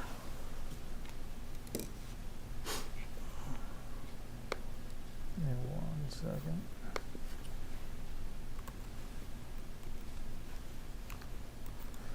Motion to approve the meeting minutes from Monday, September 23rd, 2024, as written. Second. I have two questions. One, under the IT surplus, in earlier discussion, it's really not about the minutes being right or wrong. I didn't notice it in here. Earlier discussion, there was a question about trying to offer it for free, some of it. Was that further discussed? Was that still the wish, or was it not? I don't recall. It was discussed that we could, but the value of it, as you said, was minimal, so I'm not worried if we dispose of it. Okay. And then the second one was the Open Space Committee. I see the reference to it being 7-member and entertaining going to 9, and that the appointments made it 8.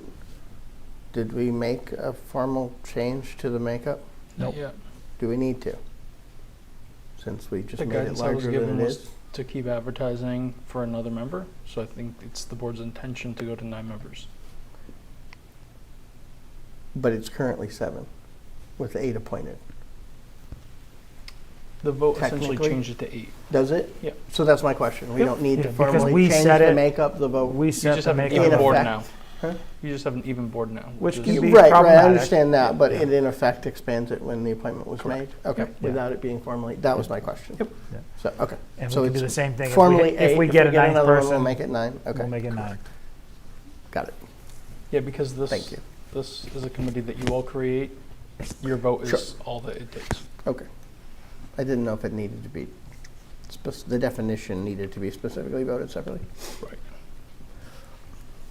All those in favor? Aye. I will abstain.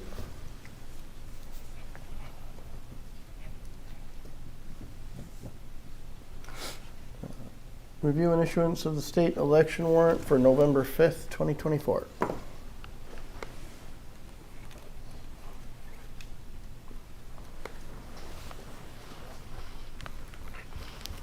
Not much to discuss. It's not our warrant. You just have to issue it. We just have to issue it. A motion to Is- approve and issue the state warrant for state elections for November 5th, 2024. Second. As written. Sure. As written. My question really. No early voting on that part? Only, there's no early voting on it? For this state Yeah. election? Yeah, Yeah, so this is early voting. not today. Hmm? Never mind. It's fine. Any other discussion? None. All those in favor? Aye. Aye.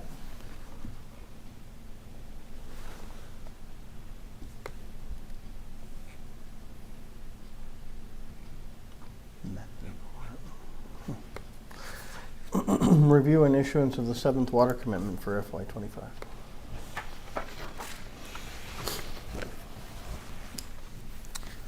These are two finals, I believe, right? Yep, 22 River Road and 10 Puzzle Street.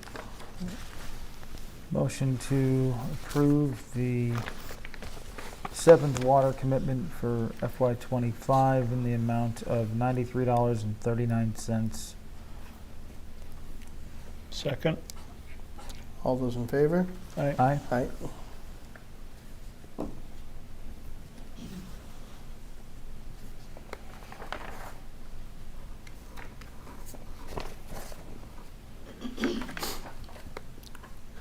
Review of requested amendment to the senior citizen property tax write-off policy, or work-off policy, write-off policy, sorry. Work-off policy. This Writing was off, just a date change, correct? ish. Yeah. It has does have- impacts, but it was a start date change, right? Correct. Yeah, So- instead of July, pushing it back to March. We gained 4 months of service, and having had conversations with some of our department heads about opportunities that their departments may be able to provide, having a little more flexibility in the spring, which currently the initial draft that I presented to all of you would not provide that opportunity. And even going into the summer, starting by July, the summer's largely already in process. Yeah, you're so- into it, yeah. So it'd be hard to start something new effectively at that date. So the consensus was an earlier start date would be useful for several potential initiatives. So so this request would amend that term of the program back to March. The only other change, I know we had aligned everything with July 1st because that's when the new fiscal year would start, and that's when potentially the Department of Housing and Urban Development would have already released the new thresholds. We would just backdate everything to the previous. So if somebody applied in, say, February, getting ready for this launch of the program, we would just use the previously adopted, what was already in place at the time of their application, as opposed to waiting till the upcoming July. And the same thing with the age 60 or older as of July 1st. Be based on having turned 60 as of July 1, previous to the application period, January, February.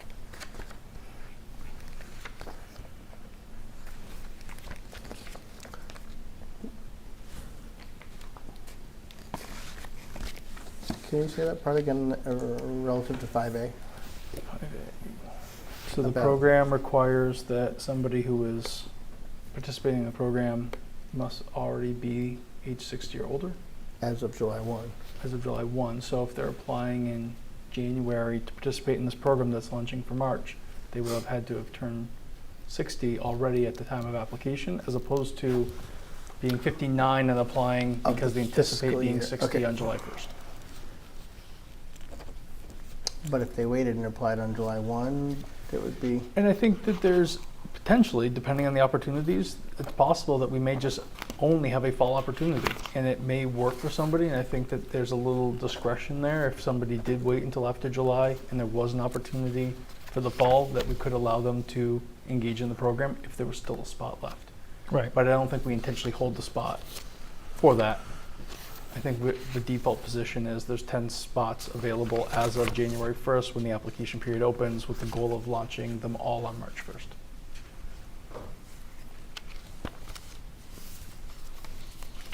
I guess I'm just, yeah, I get what you're saying. I'm thinking about the alignment.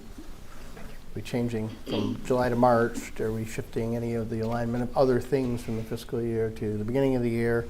In one place, there's a January 1st reference instead of a July 1st. Should we July- move to March? Are we aligning with March? Or, those kind of things. July 1st only has to do with the legal eligibility. I was gonna say, that's, The availability of the HUD charts come out in April. January 1st is the start of the assessment year. So all property taxation assessments are locked in on January 1st, and the applications would start January 1st with the goal of having everything in, interviews done, background checks done, whatever needs to be done before March 1st. before March 1st when they would start. So yes, there's different references, but they all work together. just now that we've changed it, this proposed change. Before they were all aligned to July 1. Right. It was easier And, to and explain. even the HUD one was July. Now you moved it to January, which is pre-April. So those kind of things. I'm just trying to wrap my head around how they all all Right. tie together because they were all we consistent. Well, it was only consistent because we simplified it by saying July 1st. Absolutely. None of them were That was the consistent. point. That was the point. It was easier to explain to So I'm everybody. just trying to understand, going back 3 months to the start date, do we really want to, or 4, do we really want to move now the effective age date a year backward? So I'm just rationalizing that in The my head. law is specific about July 1st. So that In which the application is made? July 1st, when somebody applies, July 1st is the date that they care about. Of the fiscal year they applied in? Right. Okay. Right. All right. That's Right, coming if from the that's coming statute. from that, then yeah, never Yeah. mind. Then it doesn't matter what I was I going to think. say, that was in, Doesn't Right. matter what I think. That that's in MGL. Okay. You're right. Everything else we Okay. were aligning with July 1st just to keep it simple. And seeing how other towns have structured this, again, they all have different programmatic dates. Mhm. Others start in December, or they start on January 1st and they conduct their application period in November and December. So those are all discretion points that you all have. The July 1st is very, very specific. Okay.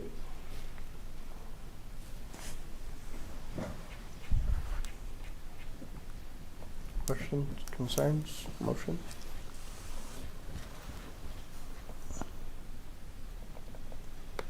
Motion to approve the senior citizen property tax work-off program policy. We have to work on an acronym. Yep. Uh, FIN 030. yes, FIN 030 as amended. Second. Did you put the effective in there? I did not. It's effective October 21st, 2024. I will second that. All those in favor? Aye. Aye. Thank you all. Sorry, I'm getting tired already. Yeah, I know. I'm with you. Appointment of financial.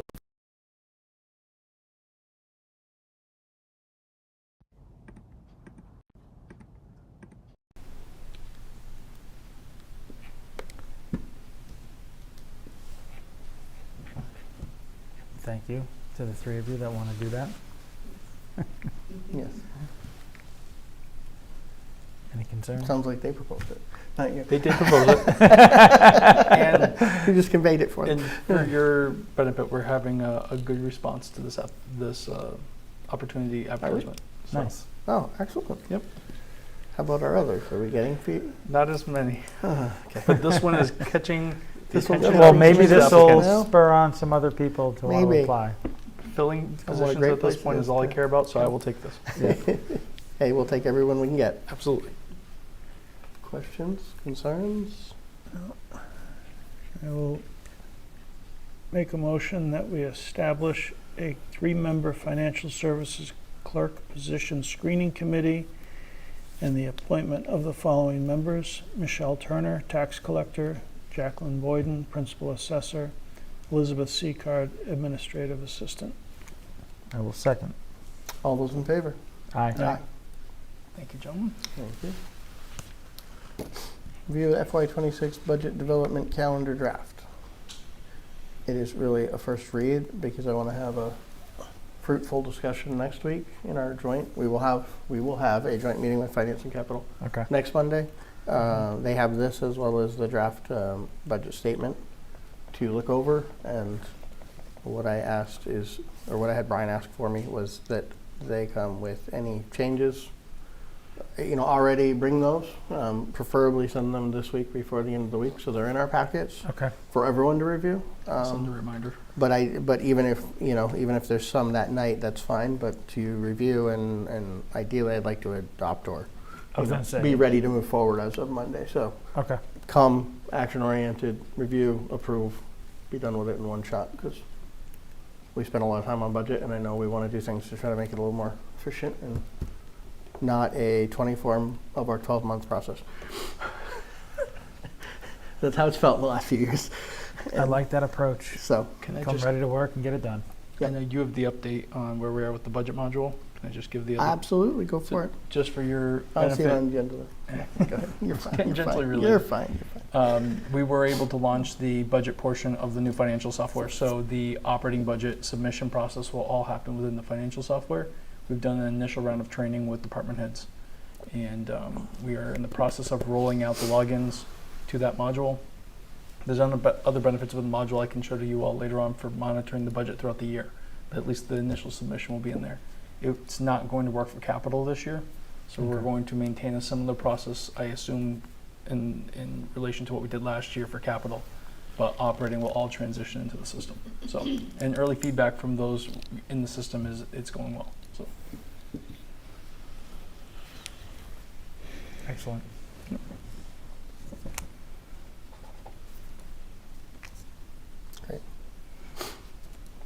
Exciting stuff, and thank you to the financial team for all the work that's getting us here.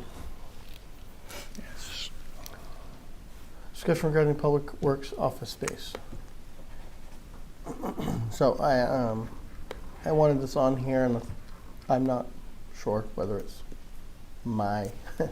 me being unclear in the discussions about this project last year, or if we all share it. So I want to just have that dialogue with all of you. When this was presented as a capital project, the scope of it, I guess what the scope of what that covered at the time was a little unclear to me. I remember, and I wasn't at some of those meetings, I know, or I listened remotely, so that may have been why. I remember the highway super talking through, office space, obviously, and issues that we've had. And then in further discussions, it was, well, is that also wastewater? Is it highway? Is it all of it? And then as we've kind of been developing our teams and have, a foreman and, we have an assistant chief operator and these positions, and kind of focusing on how do we create that sustainable level of knowledge and skills that we're looking for. What is this office space supposed to be able to do? And if it's supposed to encompass like all, let's say 4 roles, then that's a bigger space than we may have a budget for, potentially. If it's supposed to be able to house 4 people, or is it just a department head, both department heads? I'm not sure of the scope, and I don't know what you both thought back then or think it is today in recollection.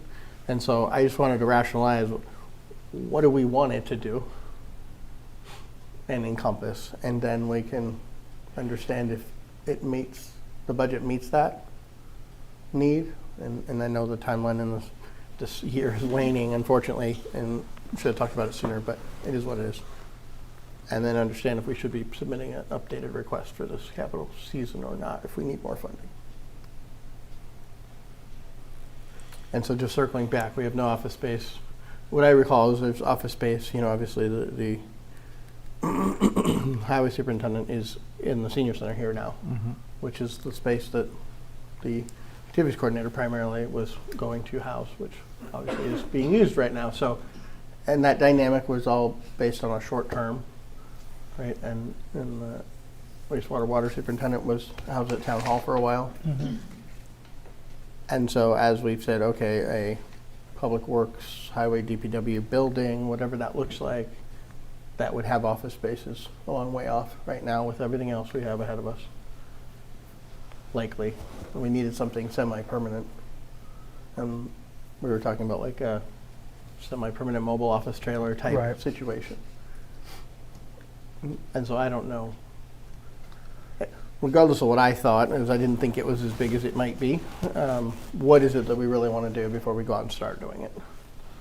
Do we want room for the highway superintendent, the wastewater superintendent as well, the foreman, assistant chief operator, both, one? I don't know.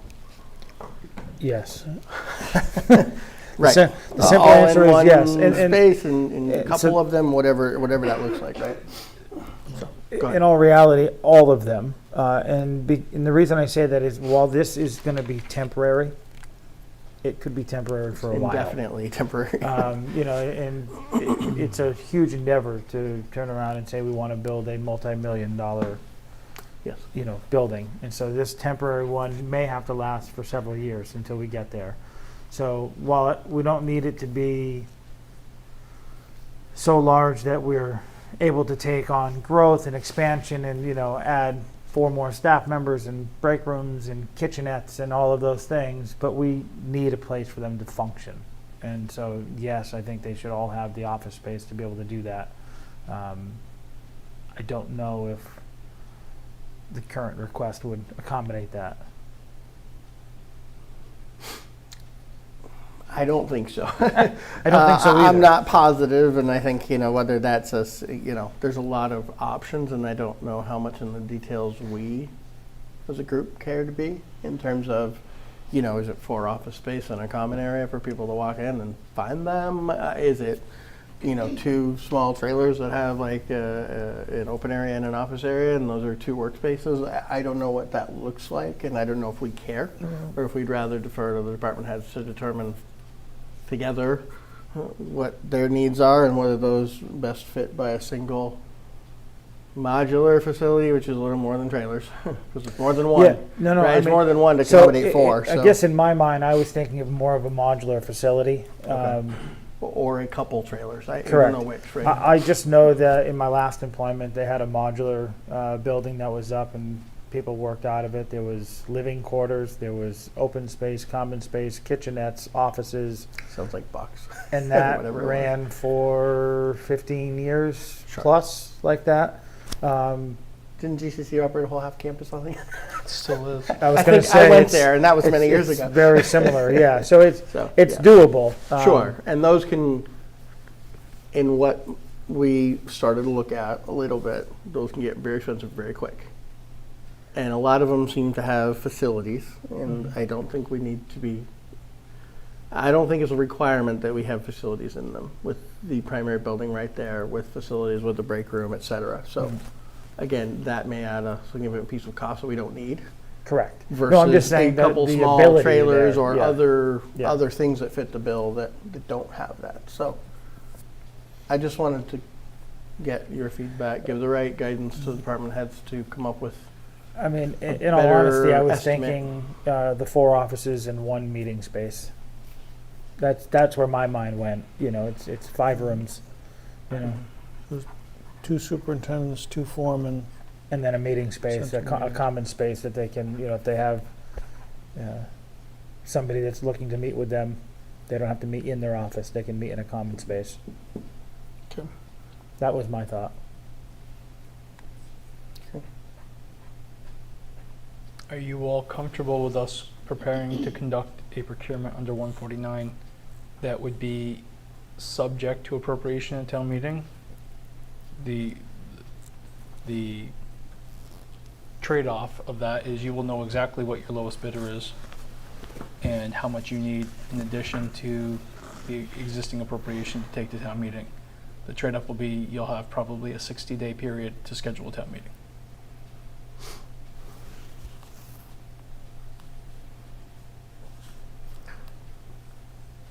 What I would maybe recommend is there's a few different ways to approach this that we've looked at, that I've looked at with Brian, and whether it's a modular that can be outfitted to do that, or it's a couple trailers that may offer an office and a larger common area, or 2 offices and a small common area, which maybe doesn't get the meeting space, but maybe it's sufficient, that kind of different options. Maybe giving that feedback to the department heads, like, we're not telling you, I don't think it has to be a single facility, it could be 2, whatever works for them. Yeah. And then just reaching out, because I know we've got an estimate on a modular, but not of that size, Right. which was already pushing budget, I think. There are other options that are more of the mobile trailer that may meet the need with a couple units, and Okay. understanding if they come up with some ideas and they get a number, just Okay. find out where we even are. Okay. If we're really close, then maybe it's not a thing. If we're way off, then maybe it's a better approach to get a number go ahead out, of asking yeah. for the number, Right. because we are so far. Right. I would hate to, we have 75, right? 75. Right. I'd hate to go, wow, it might be 150, and then get bids back at 2, but we got 75 more, and now we're short again. Right. No, I Whereas if agree. it's 95, I'd rather, oh, we think it's just a little And- more And it's also easier to bring that vote and bring that discussion with real tangible numbers of we've done the work, we've got the bid, you know. right. um, But I think to understand whether it's worth the effort, because if we go at RFP and it's only 5 or 10 more, Right. there's a and way we brought it to a meeting to go through, like, there's just a Okay. big lift there, so. Correct. Let me If meet it's with the close and we supers. think we can find it somewhere else, then Yeah, I'll reconvene with the supers. We'll discuss some options, get some numbers, get them back to you for initial review, and then Okay. schedule time with the three of you to review. yeah, and we'll come Okay. back with a, here's all, either here's the proposal and where that might be and how do we want to proceed, or here's 2 Okay. proposals and we can kind of see what we want to do. okay.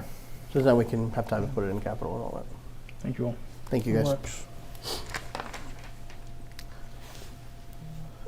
Resignation on the Board of Assessors and the Recreation Commission. Eric Icorn has resigned from both positions. I think we all appreciate all of Yeah. his effort and time on both the Recreation Commission and the Board of Assessors, and Yeah, he has been wish great him on well. both. And, yes, very much. Yeah. Helped a lot of things move along with rec and challenging projects and things, so. And a lot of it's still in progress, so we'll have to see it continue, obviously, but thank him for all his time and wish him well. I don't know if you want to announce it, but there was another resignation over the weekend. Yeah, I will. It was, At this point, Renee Tila also, this weekend, just resigned from the Recreation Commission. An even longer member, I believe, Absolutely. much longer, so yeah. thank you to Renee for her time as well. Wish her well. And we have more openings after we had just filled one. Right. That's 2 the- steps forward, no, 2 steps Yeah. back. It's the way it But goes. it is what it is, absolutely, absolutely. So at least there's still members, they'll still keep things moving forward, so. Yeah. But we have openings for those that are interested. I'll begin Continue. advertising all those vacancies. Okay, And you also have letters of interest for the Board of Library Trustees. Yep. And you have a tentative joint meeting next Monday with the trustees to discuss. correct. Yep, 6:45 tentatively, we'll be meeting with them. Because that closed till Friday? That closed on last Wednesday. Wednesday, yep. Yep. So, any others at this point? Not for- at this time. Okay, So I'm going to re-advertise all of those with these 2 additions. okay. We'll keep moving forward. Any other regular business that anybody has? None. Okay, next week, obviously, focused on budget message, joint meeting, that appointment. I think those are the big items off the top of my head. I don't know if we had any other big ones queued up yet for next week, but those are, Been drafting your agenda as we're going, and I've carried the 4 topics that you've talked about carrying. Okay. I think that's it for and I right. know we talked about a few things that we already had postponed or planned for then. I think we already talked about them, so. Right. Right now, that's what's on the docket. Okay. We do need to figure out beyond that, timing for meetings, because much as I was trying to switch back to the every other Monday we'd been on, it seems that that's always a holiday. So in November, we are in the same situation where the 11th is a holiday. So I don't know if either of you have any preference at the moment. I don't know of any need to have it on the 4th versus the 18th, or sometime in the middle of the week of the 11th. If we went to the 18th, if we wanted to skip the Monday of Thanksgiving, we probably could, and do the 18th and this. I don't know. What do you guys want to do? Have any preference? I'm looking at the calendar right now.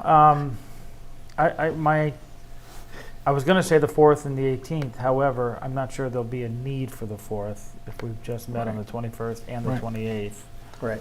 3 back to back. We could meet just to do a small agenda. I would tentatively say the 18th, and if there's a need in the week of the 11th, for Can the always 12th, move it 13th, up, I'll let you 14th, guys you can move it know, up sure. and pick it that week.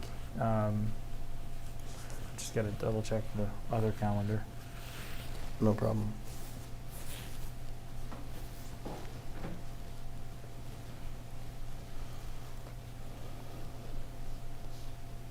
We'll probably have a lot of budget work being done, but we won't have a lot of work to do yet on it because it'll probably start late December into January Exactly. or January. So So, yeah. I don't know what business workload will look like, but it may be late. Anyway, We just need, on the budget topic, this is something that you all critiqued yourselves for last year, was you had asked all the elected officials to review their budget requests with their staffs. And so there was a question about how the three of you review capital budget requests before they go in before the capital planning committee specifically. right, So I don't know how you want to handle that. right, because yes, and that may have been, I think I missed that guidance coming back to the board last year. Yeah. About having the appointing authority review the request before they're cycling through. When we are the appointing authority, they're sitting Right. here, it's that opportunity, if we don't want to carve out a separate one. When it is the first budget meeting, it's also our appointing authority, so, I mean, it's our appointments, so we combine them, but maybe we don't want to for budget. Right. But for capital specifically, I don't think did our department heads justice by not reviewing with them first before they submitted them to capital. Agreed.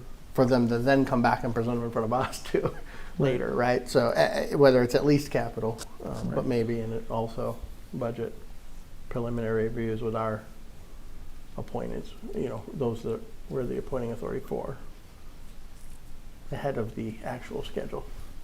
It might streamline it too, because we've already seen and maybe done a preliminary discussion with those budgets before they come before the joint group. Right.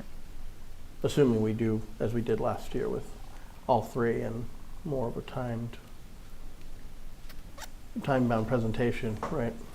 Yeah, I'm just So wondering. how we do it exactly, I don't know. With the Maybe capital- coming out of next week's calendar and planning, Yeah. then we could, define that better at the end of next meeting. But I think it's a good call out. Yeah.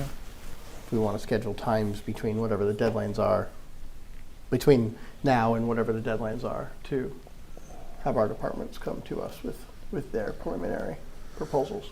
And I was going to throw it out there to any of the department heads that they always have a liaison as well. So if they needed to meet with somebody and discuss it and put And together. maybe that is the guidance, but make sure we do it.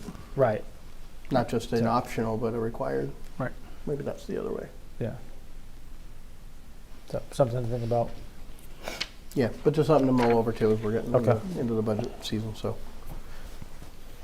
Is the 18th work for you? So we'll tentatively shoot for the 18th beyond that, and then we'll figure out what we do for beyond that. But I think Monday will also define a little bit of what we may Perfect. want to do from there. Thank you all. All right, if there's nothing else, we'll go into executive session pursuant to Mass General Law, Chapter 30A, Section 21(3), to discuss strategy with respect to collective bargaining if an open meeting may have a detrimental effect on the bargaining position of the public body, and the chair so declares. I do so declare. American Federation of State, County, and Municipal Employees, Local 1725. We will not return to regular session.